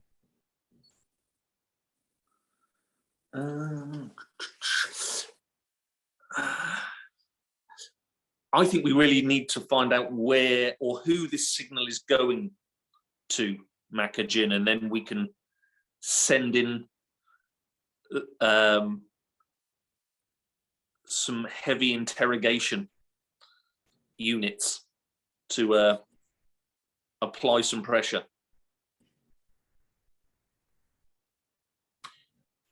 So if we know that this is a signal that someone on the ship is waiting for, or something on the ship is waiting for, can we use that to pull them out? Well, we can triangulate with it, but I don't know how much of that they'll allow. I also, if it's a device, we might set something off. Did we see something earlier about my minions? Yeah, I'm mettering a little bit here. My minions did have modify. So is that allowable in the rules that we can modify this device to sort of more turn into a homing beacon? So it would show us its linked pair? I think. Why? That's interesting. I'm interested in exploring that. It feels like you're trying to prove your worth here, right? You're doing something. If you flick this off wrong, it may just broadcast the signal it's supposed to. Yeah. Yeah. Is now a good time then? Yeah, let's take a quick break. So let's take a break here. And we're back. When we left, Fusion and Macajin had discussed some technobabblish way to activate the device so that it communicated with his partner, but the hope was that Fusion could enact it so that it wouldn't fire off the secondary piece, or would just give you a handshake, right? So you could locate whatever the other thing was. And I had posited that you might be trying to prove your worth here, Fusion. Yeah. I definitely think I should try and prove my worth to the main engineer Macajin. So yeah, I think that is a cool move to use. I think by using a sub-frequency carrier wave on the main transmission wave from this device, we should be able to triangulate the exact point in the ship. So using a bit of technobabble as well, I would like to roll Trust Me. All right, interesting. So what does Trust Me work on? In an important narrative moment, when you ask a PC to trust you or follow your lead, you roll plus your favorable conditions. This is where you would use your curious and your enthusiastic conditions. So there's a plus 2. Okay. Let's rewind and not use the technobabble. That wasn't babbly enough then. Yeah. Oh. I suddenly thought it was using a skill where I thought, oh no, I've got absolutely nothing in this. So 2d6 plus 2. Let's see what we get. With a spark of the soldering iron. That's not bad. 7, 8, 9 in total. Okay. I'm happy with that. Oh, wait, but here's the thing is I can at any point in a scene just help out a little. So I think that when you're doing it and you're like starting to put the current through, she sort of reaches up and turns the power down so it doesn't like send a big pulse through. And I'll give you a 6 where that 1 die is. And we will get a 10 on this. Cool indeed. Cool indeed. It is a weird move though, because there actually isn't a 7 to 9, 10 plus, Rich. That strikes me as odd as this. Any level of success, they describe what they think of you at that moment, and if they trust you enough to do as you request. Well, definitely with the adjustment, I'm fully in on trust, but I suppose this is actually one for Macajin. Yep, absolutely. You did everything right. You just weren't looking at the controls downstream. That's what she's there for. All right, and Superb. they trust you. Both of you earn +1 trust, and you both get advantage on your next roll. So now you want to prove your worth. That was a good. That just charged up. That's a really smart play. I like that. Yeah, definitely. So now flicking, prove my worth. Roll plus courage, which I'm not particularly good at. Oh no, maybe I should have saved my 6 for that. That's what we were doing, so that's okay. But we have 3D. But I have 3d6 because it's advantage. It's advantage, so good. Yes. And I haven't got any courage, but could I pull in any of my specialties? Would they? Do you have a specialty you feel applies? I don't think alien cultures works. No, that's definitely not applicable, is it? In combat. No. Okay, so let's just do 3d6. Okay. And see what we get. 3d6 flat. 7. Actually, you could pick the 4 and the 4, so an 8. Oh, same result, but yeah. Yeah, Sorry, you're right. Brain. 8. 7 to 9, you succeed, but with some difficulty. Oh, we always like 7. Oh, we do. When you're injured or emotionally shaken, take -1 trust, or you put a crewmate in a bad position. Their next roll is with disadvantage, which would cancel out, I would assume, cancel out the advantage that you had just given to Macajin. Or you damage or destroy something important and mark 1 damage box on the ship. I quite like the damage or destroy something. So the adjustment to the power that Macajin applied to the equipment I was using has drawn too much power, and it sort of shuts down sort of this local area of the ship. We lose power in here. Or we could, this is up to you, Macajin and Rich. I mean, this stuff that was going on with the fuel lines, if you want to increase that by some speed to force us into a nasty situation, Rich, I'm happy to play along with that. The sort of dragging out hyperspace, if you want to push that. You did have a success though, like, and you were trying. Okay, so Or yeah, I want to think about it. I just don't want to rob your mixed success from I Yeah. like the Well, we idea that can we find out sent who's- a signal and Yeah. it did set something off. It Okay. didn't maybe set the whole thing off. But like we know what we want, but it did something, like some part of the process started. So does that make any sense? Makes how a about lot the of fuel sense. is leaking? But losing fuel into a containment area, maybe. Well, okay, so hold on before we go down that route. Mechanically, I just want to make sure we're clear, right? This is tell them of the consequences and ask. Because mechanically, we need to mark damaged or if already damaged, inoperable on one of the 6 ship systems. I have to say that slowly or I will say it incorrectly. And engines plus propulsion is what we're talking about. If you mark that second box, it becomes inoperable. If That you would give not me be- the option, I am happy to. It will basically, I will mark a different system that is the second part of the plan.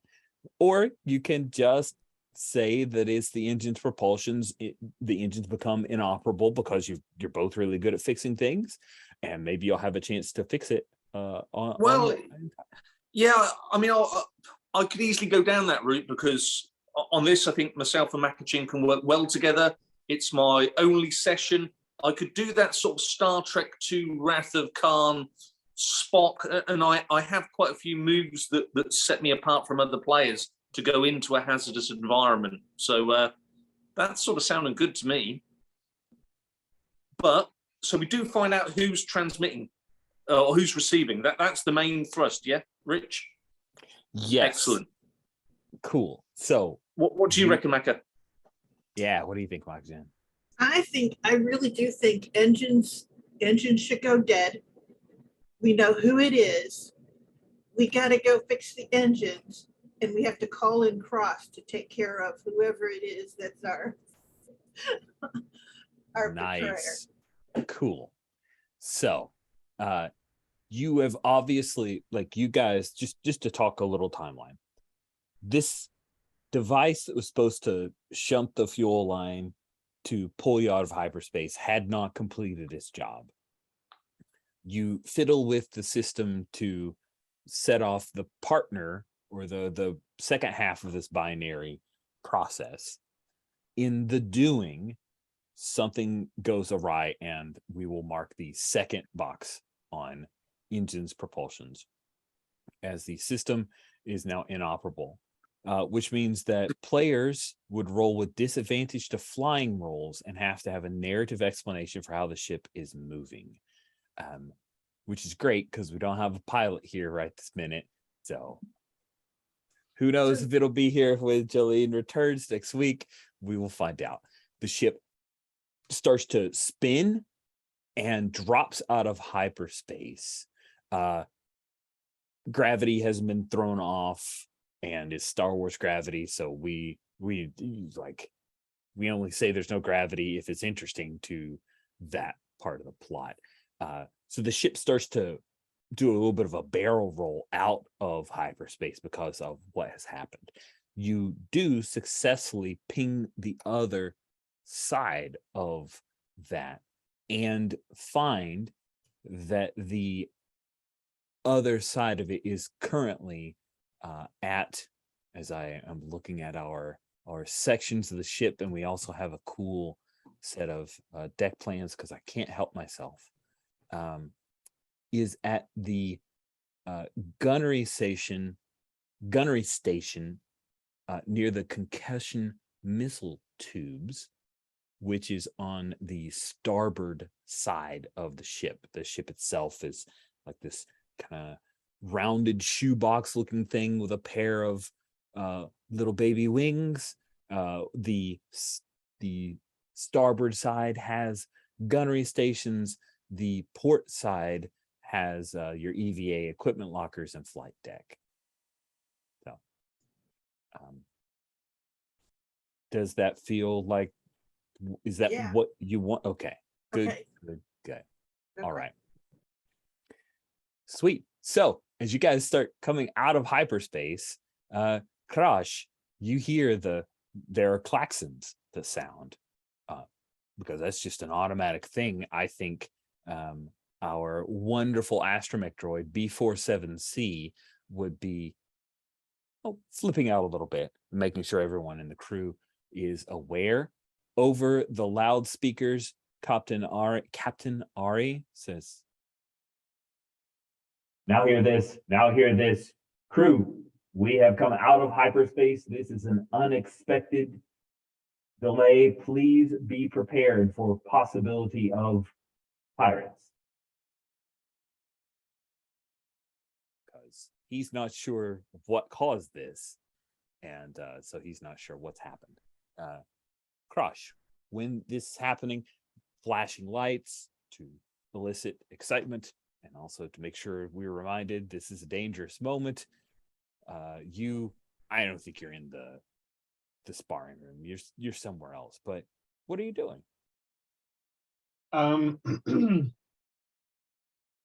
think Crush is back at his quarters, or on his way. He's on his way back to his quarters after the sparring session, and he fusion got damaged, and I think he continued the lesson for a little bit, but now he's on his way back to his quarters. And at first, when the klaxons go off, he's kind of like, yeah, something's happening. But when the captain says that it could be pirates, then he like, pirates, combat, now I'm on the job. And this is when he switches over from being like lazy and laid back to really going for it. So he runs to his quarters, he grabs his gear, like straps on his weapons and that sort of thing, and goes to, I guess, runs for the EVA station, because maybe he'll need to go out into space, basically. Nice. I like that. Cool. So you are geared up. You have some weapons. You're headed towards the EVA equipment lockers. Fusion and Makajin, once you know where the saboteur is, what do you want to do?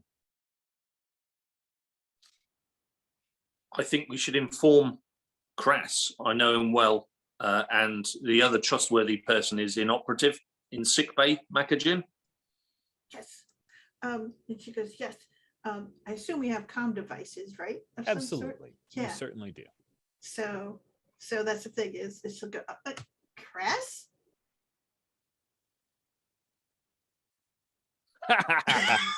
There's a delay as Crass? Crash is putting in a rebreather of some kind, preparing to go to EVA. Yeah. Are you okay? Here. What's going on? Oh, the saboteur or one of their group is currently in the gunnery stations over by the concussion missile tubes. We picked up the signal. I'm on my way. All right. Tell us what you see. Keep us informed. We have to go fix the engines. Good. And he just drops whatever the EVA equipment and runs to the other side of the ship. Sweet. And there's got to be that moment where there's an explosion near the engines and some people get thrown forward into things. We don't have guardrails for people to get captured on because Imperial designs. Crush, you huff it as we're looking at the map, or at least I am. You huff it across those deck plates, making your way past the equipment lockers, past the core of the ship, the cargo bay catwalk, and then you come into the starboard area where the gunnery stations are. You first see so we haven't defined what I imagine just like a not jumpsuit. What am I thinking about? Like the uniform for your ship is just people in Flight suits? I guess, yeah, flight suits. I was thinking more like less like they aren't all pilots. They're probably just in jumpsuits of some kind. But I know that's not the term I'm trying to think of. Like a single suit, zip up the front, kind of engineer overalls. Yep. I think Yeah, that's what overalls. the Yeah. Yeah. Boiler Wow, suit. that took far too long to get to that word. But thank you all for your help with you, my thesaurus / dictionary, as I've offloaded so much of my brain to the internet that I just couldn't even think to Google it.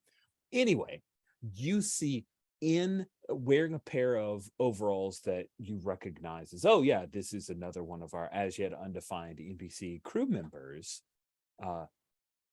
hole in their back that is still smoking. As you are getting closer, you heard amid that explosion, you heard what sounded like a blaster shot to your keen Trandoshan ears. And when you arrive by the gunnery stations, you see Lothwolf, the human female specialist Esli Terra. She's put her still smoking sniper rifle, which she must have like snap fired from the hip or something.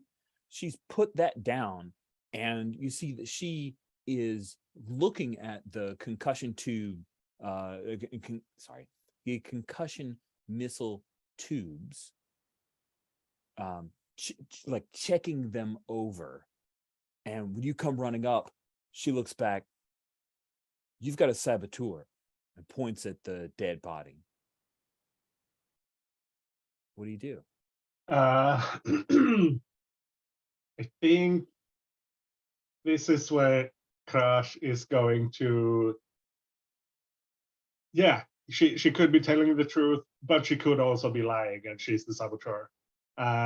So he's going to walk up towards her, like, and kind of relax, like he believes her, and then he's just going to cold cock her, just punch her in the awesome. jaw.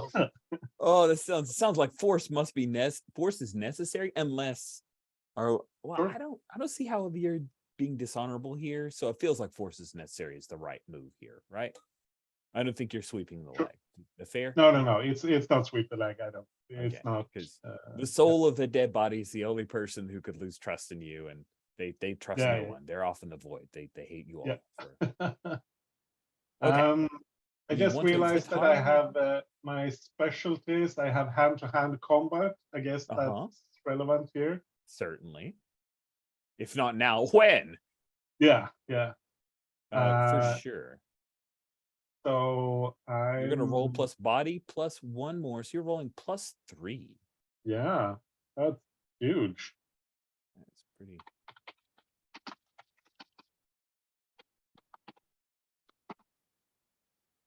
That takes it to 11. Oh my goodness! Some people like it when it goes to 11. Yeah. 10 plus, you succeed. Your opponent is shaken or injured and takes -2 trust. So what does this look like as you cold cock specialist Esli Terra? I think, like I said, I just like looking down at the body while continuing to move forward towards her, and then it's just a right hook to the jaw. Nice. You clock her in the jaw, and her face moves, but there's a moment where her skin just kind of ripples oddly. This is a human woman. Her skin's not supposed to ripple. That is carking weird. So she slumps down for a little bit and then looks up at you, and she comes right back. And you successfully cold cocked her, so she doesn't get a free attack back at you. But that's her intent, is like, oh, well, I'm going to take you down. You are much bigger than her. A smart human woman would probably try to dodge or draw a weapon. She wants to punch you. That seems odd. What do you do? Ooh. Can I don't know, does kind of situation make sense? No, it's assess a being, right?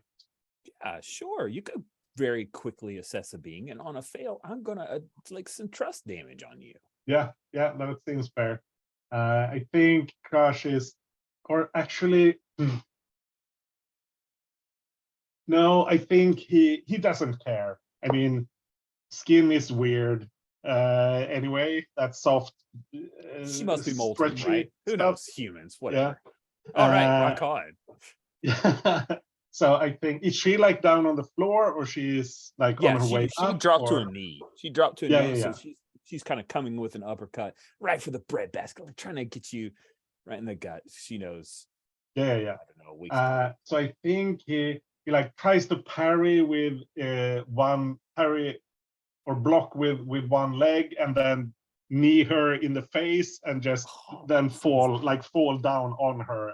God, that sounds tenacious, man. I gotta see force is necessary. That's hot. Yeah. You're also using hand-to-hand combat, so it's the same role as before, +3. You are built for this. It's no wonder the captain wants you to train everybody on this. You're so good at it. Yeah. Let's see. Oof. That's a 6 with the +3. What? That's so terrible of you. Yeah, Those yeah. dice, just such traitors they are. Goodness gracious. I think But I get an XP for failing. you do. I'm so excited for you. Good work. Yeah, I think what happens is she comes for that uppercut, and she's faster than you anticipated and a lot stronger than she looks. So she hits you right in the gut. I'm gonna say sorry for dog, if you guys can hear Beaker. There's a real and present danger to the Rogers household at this very moment that he's making sure we're aware of. It's all our fault during pandemic that we rewarded him for barking when the Amazon person showed up, and now it's a good. He thinks he's doing the right job, and I feel bad constantly telling him, no, that's the bad job. But nevertheless, she clocks you right, hits you right in the gut, right in it, and you double over for a moment. You lose just one trust, but the thing is, you're just a little bit out of it.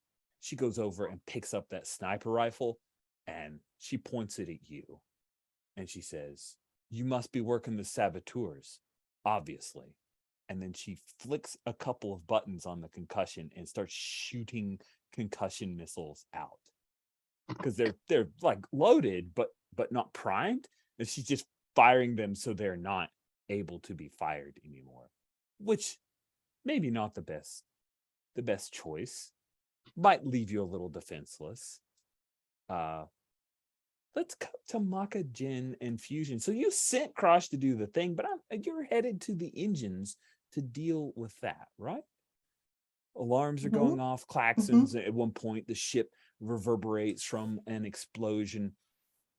I am curious, Makajin, as you arrive, I don't think you're the only person engineering, right? So we have other engineers who are trying to work on things, screaming out technobabble, but they don't get any bonuses to their move because they're NPCs. Exactly. What is it that you'd like to do?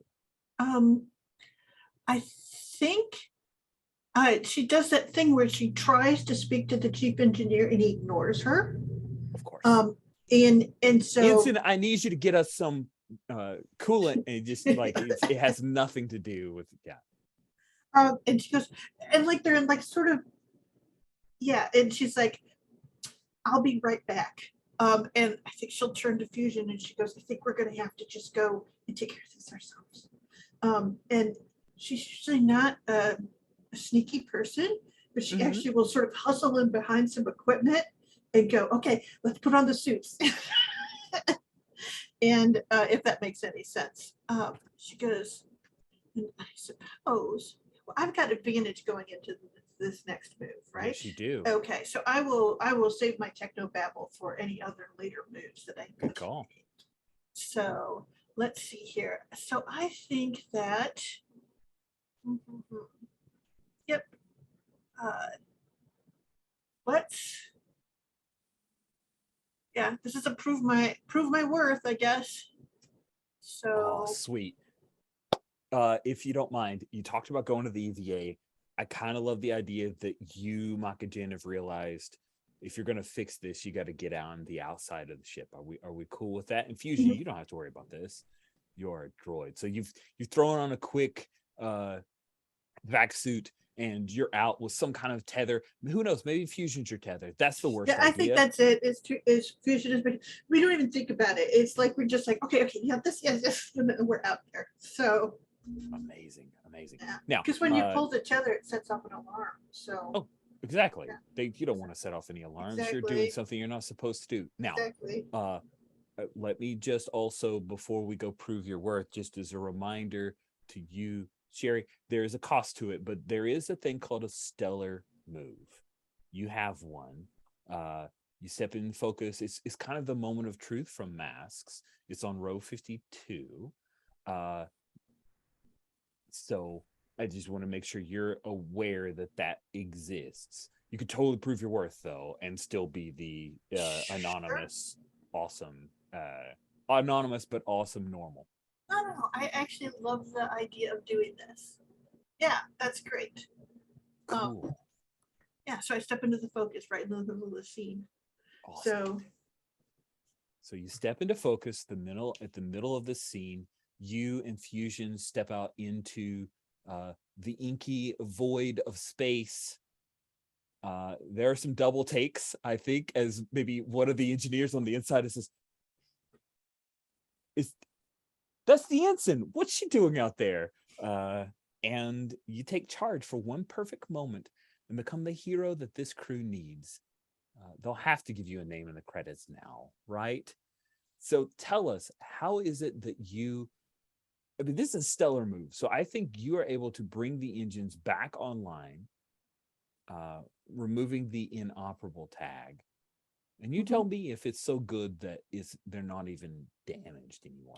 I'll leave that in your hands. Yeah, and I think that because we know that this was all done by a signal, we know that essentially what it's done is just started the detachment thing that would go like when your ship is in dock, where when you're going to work on the engines, you kind of drop them down.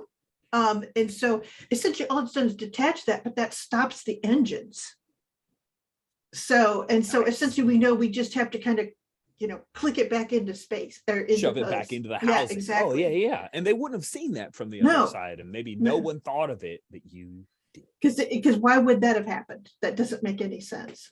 Nice. And so you and Fusion both reach together, kind of silent count, and you shove the engine back up into the housing. Everything clicks in place, the clamps and the various technobabble that I won't throw out there. Yeah, we take reconnect. space jacks out there to like push it in there. Exactly, space jacks.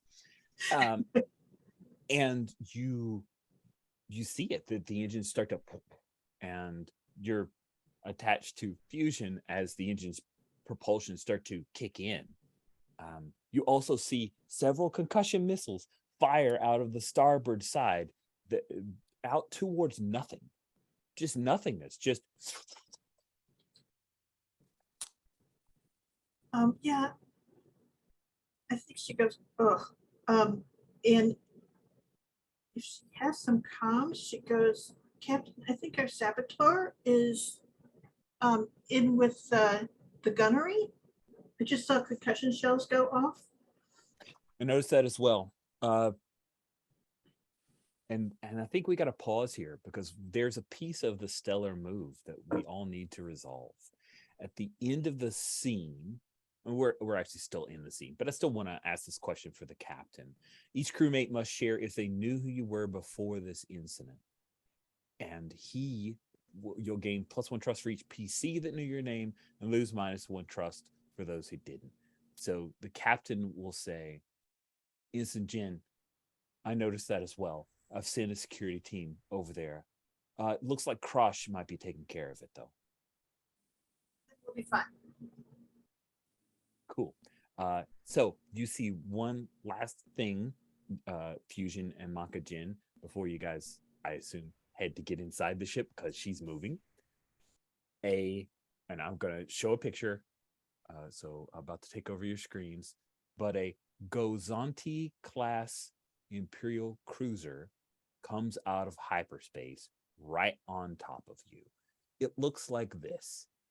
It's humongous. There was a Gozanti class cruiser featured in an episode of The Mandalorian. It was one of my favorite action sequences.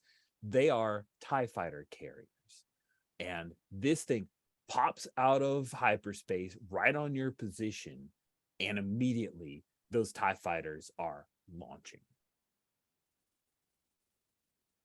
So we cut to Krosh as this person who stopped the saboteur has a sniper rifle on you and has just fired out all of the concussion missiles. And she says, you got one choice, Trandoshan. You come with me and you live, or you die. What's your call? Oof. I've read your profile. I know you look out for number one. There are rebel spies among this crew. They all have to die. Mm. So I'm currently at 0 trust. I noticed before I was at 1 before, so I had -1 on my rolls, but that didn't change anything since I hit 11 and the other Cool. one. Yeah, 11 low. to 10. Okay, thank you for that reminder. But now I have Yes. disadvantage because I'm at 0 trust. So that's rough. Now, you have Yeah, reached this- a breaking point, Yeah. right? Not yet. Oh, I because you still still have have one positive favorable. Okay. I think because I was at 2 with 3 favorable, and I've dropped Then 2 you went to steps. 1, then you went to, yeah. Oh, So yeah. we can effectively. It's weird how that math works out. That's definitely something I want to provide as feedback for that as a little thing. Yes. Yeah, I and think someone has it's a good- I think it works. Okay. It's just that you can be at different points. Like the trust doesn't exactly match a number of conditions on one point or the other. But I assume that if I lose trust, that even if I can't go lower, I will still move conditions. I think that's how we'll play it because that makes sense to me. Yeah. So if I do if I lose any more trust, I will hit my breaking point. Yep. Which I like. I think it's cool. I like the breaking point. Yeah. Anyway, what do you want to I'm not do? against it. Person who's with a disadvantage and you've gotten beaten down real hard. Obviously, your salvation is at hand. Just join the Imperial Saboteur. Come on, do that. Yeah. I'm not going to do that. She read it wrong. Oh, man. Yeah. This she is did. great. What do you do? The question is, do I try to hit her in some way right away, or do I play along for a little bit? And I mean, I'm not great at lying or anything, I think.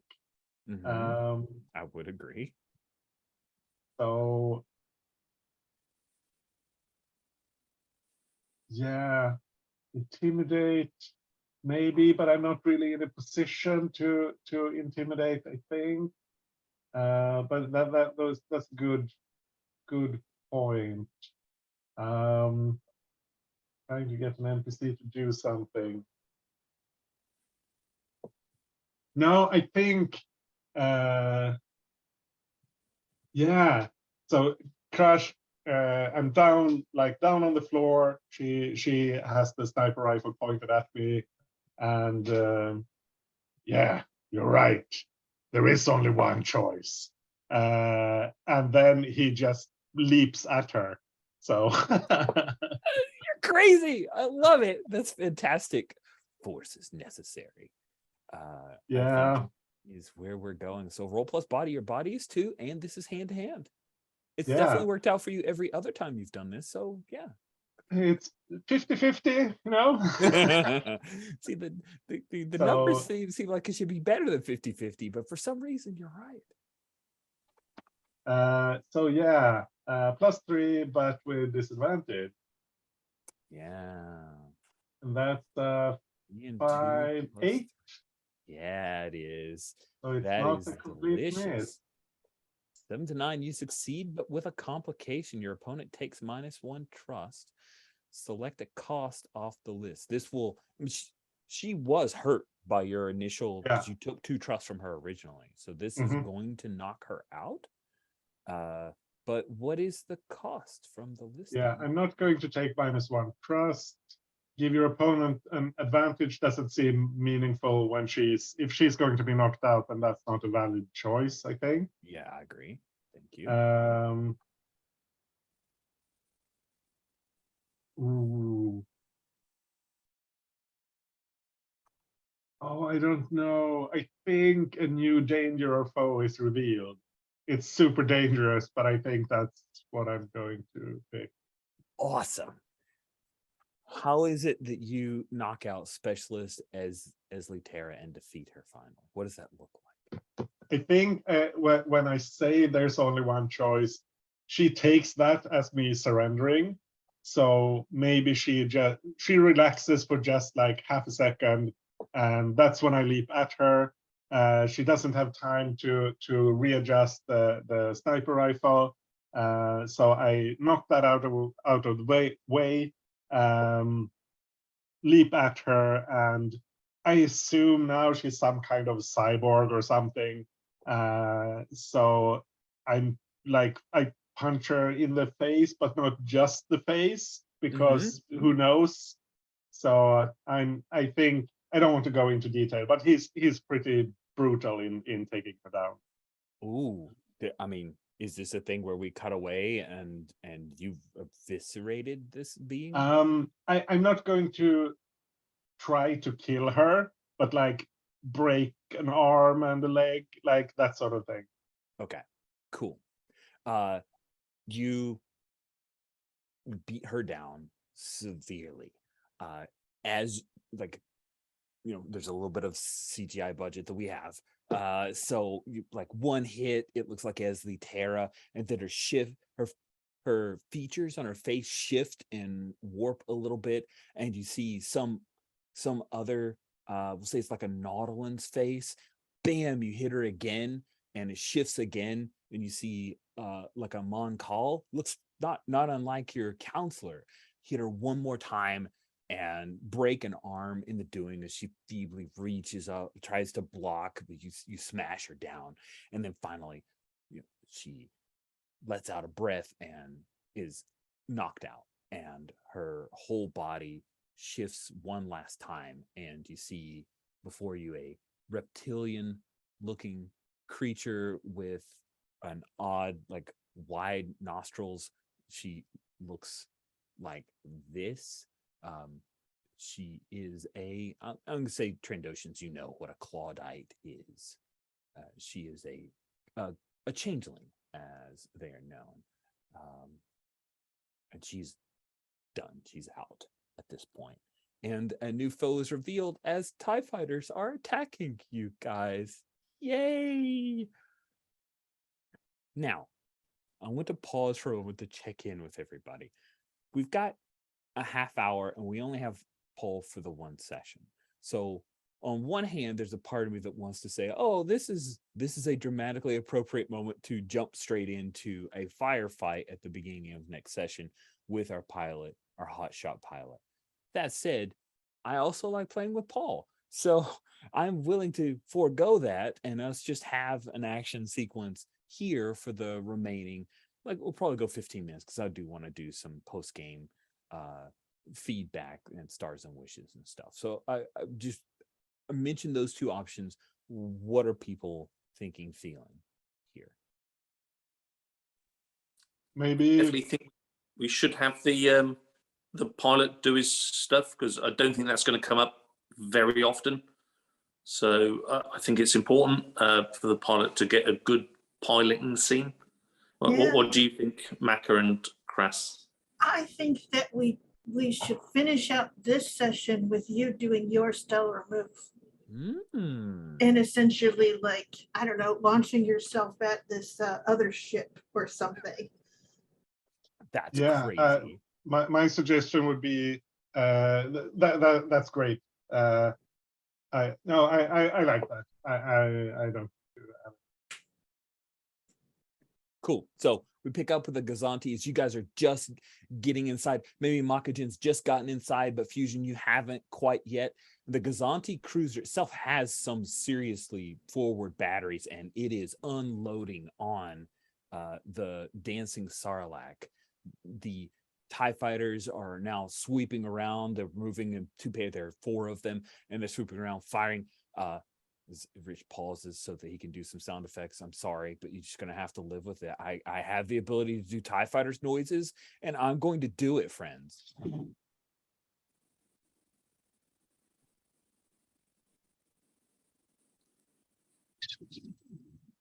Okay, there you go. There's a few TIE fighter noises. There you go. So, Fusion, what do you wish to do? I think, they are upon our ship, and as we're on the hull, they are firing us. So I'll quickly bundle Makajin into the airlock, and I think sort of, you can sort of spin around and see me as I close it from the outside, Makajin. I think you can see, through that thing, she's like, fusion, and like hitting the thing. And I think I'll press my droid hand onto the plexiglass and say, Makajin, you have been and always will be my friend. And I'll turn around and then sort of detonate this stellar blast. I'm a being of energy that's encased in this droid, and I think that will stun the TIE fighters for a period of time. As we see the captain, we've just plugged the engines on. We've got that power equalization going up and down. It's like online, as it's just bought enough time. These TIE fighters have been stunned for the captain to sort of bring shields up, bring something online ready for other things to happen as the droid body slumps over the glass. And I think that's whether the being inside Fusion returns, we won't know until a later date. I think that's pretty fair. I like that. Are you happy with that, Paul? That's very happy. Delightful. Cool. So let me resolve a couple of stellar moves, because I feel like that ends this particular scene. Although we kick off the next session, the TIE fighters are still around, so the hotshot pilot needs to deal with that. I think this takes out the Gazanti class cruiser. What Fusion has done, which means that if you escape these TIE fighters, they don't have hyperdrive engines. They're just left behind. Okay, cool. That was fun.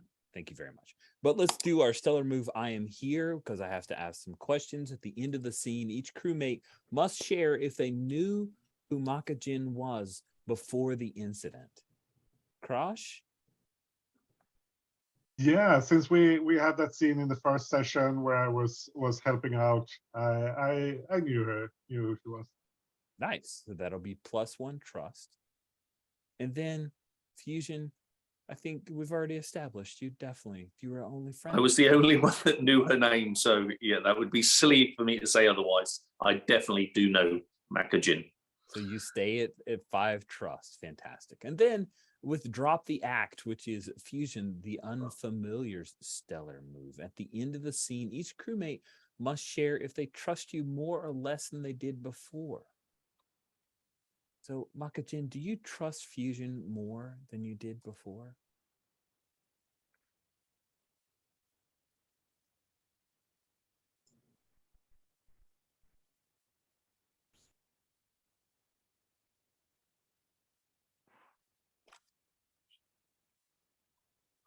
Absolutely. I don't know what happened, but I know he was trying to keep me safe. And then, Crash, when you hear the stories afterwards of this weird droid that had some kind of alien presence it was carrying, does that cause you to trust Fusion more or less? Definitely less. This is, I mean, apparently it was just faking being a regular droid and asked me to help it, and it was this super powerful thing. That's super weird. I don't like that. All right, that is Spectacular. Cool. Then resolving that and knowing that we wanted to leave space for jumpstart straight into some action, we'll just bring this session to a close. There are end of session moves. So dang it, personal directives. I forgot to ask you to create a personal directive, Paul. You could have gotten another trust or XP or something. Anyway, so hopefully other people did direct the resolve the personal directives from this session. The result is based on the other character involved in the interaction. This one I've got to definitely, this is a note for Rich. Personal directives. I have one written down from last session. What was it? Prove to Lishbeck that I still have what it takes. But that's kind of hard to judge with Will not being here, so I can let that roll over to the next session. Let's make a note of that, and we can ask Will at the top of the session. Sure. Cool. And then I think you defined one as well, Sherry, for Makajin? Did not. So Dang yeah. it. Dang it. I know exactly. We're bad at this part I of know. the thing. I wrote whoops, I forgot. So next time I'll try to remember. Well, it also says the players set their personal directives for next session. Paul, I think your personal directive should be enjoy Portugal. Have fun. Thank you, my friend. Andesh for Crash and Cherry for Makajin, please set your personal directives. A personal directive, there's a descriptor for the personal directive. It is on your character sheet around row 45. And there's a tooltip. It's a goal you set at the end of each session that involves interaction with another PC.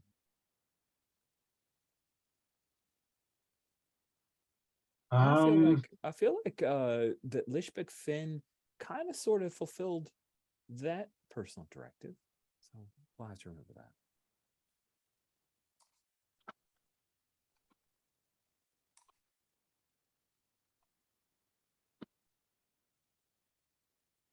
While you're thinking on that, Sherry, for Makajin, what Lishbeck Finn had was find the saboteur that Maka identified. Would you call that a positive interaction? Yes. Okay. Then I'm going to put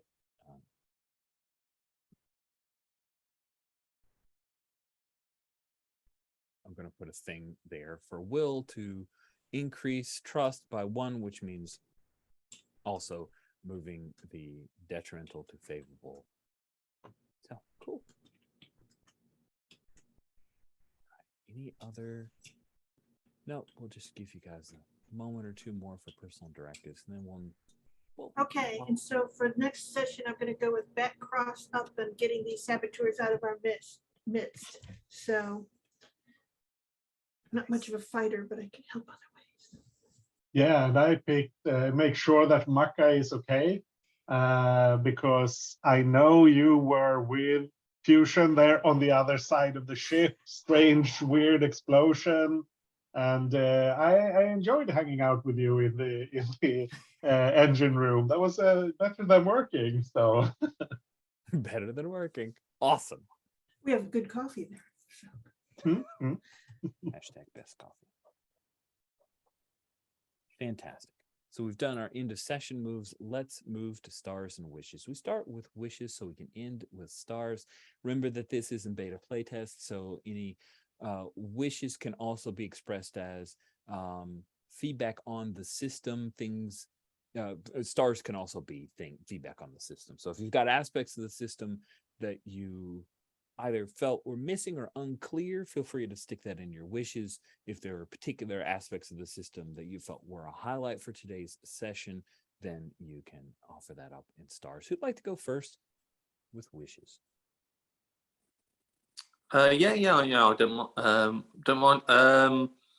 I think I haven't got any wishes going forward. So I'm not here. System-wise, though, I thought it really integrated well between players. I mean, in some ways, mine and Maka's skills are similar in some areas, but I never thought there was any sort of like, oh, I'm going to do that. No, I'm going to do that. I think the system deals with that really well. On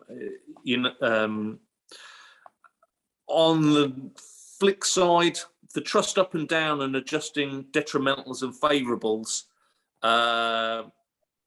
maybe I'm quite thick.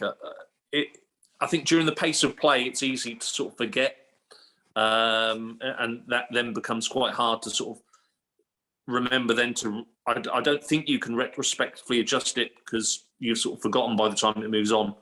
Okay. I find that quite hard, and maybe if there was a forced stop, do it. It might detract a bit from play, but minor. I'll try to That's make all more it- space for it because we use a playtest. So maybe if I make space for it, we'll get faster at it in the future sessions. Not that you'll know, because you'll be No. enjoying Portugal. That's it for me. Very good. Thank you, Paul. Sherry, No, I love the stellar moves. I think those are super fun, and that whole thing that it's once per campaign, it's awesome because you're going, oh, do I want to use it now? Oh, I'm going to use it. They're really kind of fun, and the little discussion afterwards is neat. But I just, they were awesome, and it was great when you have a visitor like Paul that can pull off a big moment. So, yeah, that was pretty, and they're like really well suited to the roles. So those are super well written. Yeah. I really kind of like the interaction that the roles have. I mean, the character things that they've picked out were all very distinct. But the moves themselves give us ways to interact interestingly, and with a thing where, again, we're not stopping in each other's space, but we are definitely able to work together. It's not like someone's off on their own all the time or something like that. And because trust is kind of the big commodity, it is, are we working together? Or are we not working together is a big question, against or with. So let's see here. And for wishes, let's see here. I think I have to, my wish, dang. I think I want to figure out how best to give all of the main characters their shining moment, how Makajin can make sure they all have the most amazing moments. That is a cool wish to express at a halfway point. Cool. Thank you, Sherry. And Dash, you are last, but not least. Yeah, wishes. I feel like I have more stars, but yeah, I'm not sure I have any straight up wishes. All right. Cool. Before we transition to stars, I don't know if this is a wish as much as a feeling. I feel like there are a lot of pluses in this game. Like people are rolling +3 frequently. And that's a combo of you've got stats, plus you've got these backgrounds, 3 of which, if at all apply, give you +1s, and stacking that together creates a situation where people are rolling pretty high and occasionally rolling that plus advantage. Did it feel too, for lack of a better word, too easy? There are plenty of failures too, Rich. Cool. Yeah, I mean, can you stack those the backgrounds? I think you Or is can it only just count one? one background. Oh, okay. That is But not no, something I that's- think that's it's a still good correct what you're question. saying, Rich. There is a lot of plus and not much minus. So looking across the board, apart from Makajin, has anybody actually got a minus? Oh, Makajin and Kratz have got 1 minus each. So most of the time you're always in the plus area because you'd probably try and offset that or just not use that stat if you can help it. It probably does need a bit more minusy.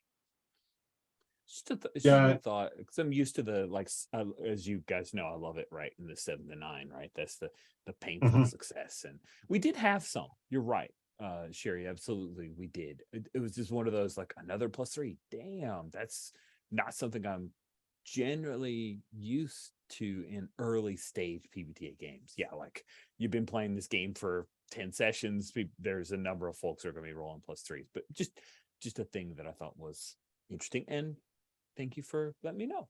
Cool. Yeah, I think it's somewhat. I thought about it when I had that. Oh, I have +3. That's not how these things usually go. But that's also with my highest stat and something I'm specialized in. That's So I true. feel This like was your that's thing. yeah. That's me doing my. It's me doing my thing, and I feel at that point it's okay because it's not. It's different from having a +3 in a stat because that means you're really good at a very broad thing. Mhm. Here it's, but on the other hand, when I have hand-to-hand combat and I have guns and laser weapons, that means pretty much all the time when I'm fighting, I'm going to have that. So I don't know, but I think that I like this kind of tiered system where you could have you can have a +2 in the stat, or you can have a +1 and you can have the background that helps you get to the same level. I think it's good. It means you can have a character who's competent in a specific area without being like omnicompetent, if that makes sense. That's a good point. Cool. But maybe you shouldn't have 3 specialties. Maybe you should just have 2, and maybe they should be a bit more. Maybe they should be different. I don't know, but I think maybe it's just the combat ones that get a bit bland. Maybe the combat specialties shouldn't exist. I don't know, but because I think like with criminality, that's much more interesting. Because that means that in certain situations you will get that bonus. Like if you do assess a person or a being, and is this a situation? Am I talking to a criminal? Then maybe you get that bonus. If you're talking to, if it's a person in general, you don't get the bonus. But the combat things, they are going to hit so often that it's almost always when I go to the violence move, I have a specialty, so I'm going to get the extra bonus. Cool. Thank you. That's good feedback. All right, Andesh, let's transition to stars. You said you had a lot. Go for it. Yeah, I like this system overall. I think that the trust mechanic is really interesting, and I think it works well as hit points. Even I read the bit in the rules now. It's not a hit point track, but it's because like it's kind of separate from the physical harm. But I like the way it indicates that, oh no, you're hurt. We can't trust you to do your job. It's not that we don't trust you as a person. It's that we can't trust you to do your thing because you're injured. That sort of thing. It's like, are you sure that you're 100% and that sort of thing? I think that it works really well for that. And I think I said before last time the playbooks are really good. I think some of the basic moves are maybe a little bit bland and could use some work. Like, but that's a minor thing. The assist move is good, I think. I mean, there are dozens of versions of help moves. I think this one is solid, specifically because it means it's good to help when someone rolls really badly, but if they roll okay, then maybe you don't want to do anything, and I think that's good. Oh, actually, this is maybe a wish. If you were to do this as a more long-term Star Wars game, then I think you think Technobabble should be switched out for something else. Appealing to the Force, or like having your catchphrase, or something that's more appropriate to Star Wars than Technobabble. I think it works for the game we're playing. I don't say we should change it now mid-game. I think it's good, and it's great for the genre they're aiming for. But I think for Star Wars, it could be something different. And now I shut up. Thank you, Anesh. Sherry, did you have any stars? I think I did my stars when I was supposed to be doing my Oh, that's right. wishes. That's right. Yeah, you Because I'm like, doubled up I your always wishes. do my stars first. You know? Cool. I was like, the end was a little Doesn't matter what the sweet. It's like a instructions dessert. are. The stars You're going to are get my dessert. stars. Yeah. I appreciate that. And then Paul, did you have any stars to show? Yeah, I mean, good system, and player-wise, you know, for a new person coming in, especially under the dark cloud of missing last week, you know, everybody made me feel welcome, and there was just really good play around the table. You know, I don't think anybody felt excluded at all. You know, very welcoming, good system, went at a reasonably good pace. You know, from a beginner's point of view, you know, it's a pleasure playing with everybody around the table. Really, I enjoyed it, and thanks for laying on, Rich. You know, thank you. Of course. Always a pleasure to play with you, Paul. Thank you all so much for this second session of Starscape. Special guest starring. You get the special billing at the beginning, like special guest star. And with that, we'll go ahead and bring this recording to a close. Thank you all.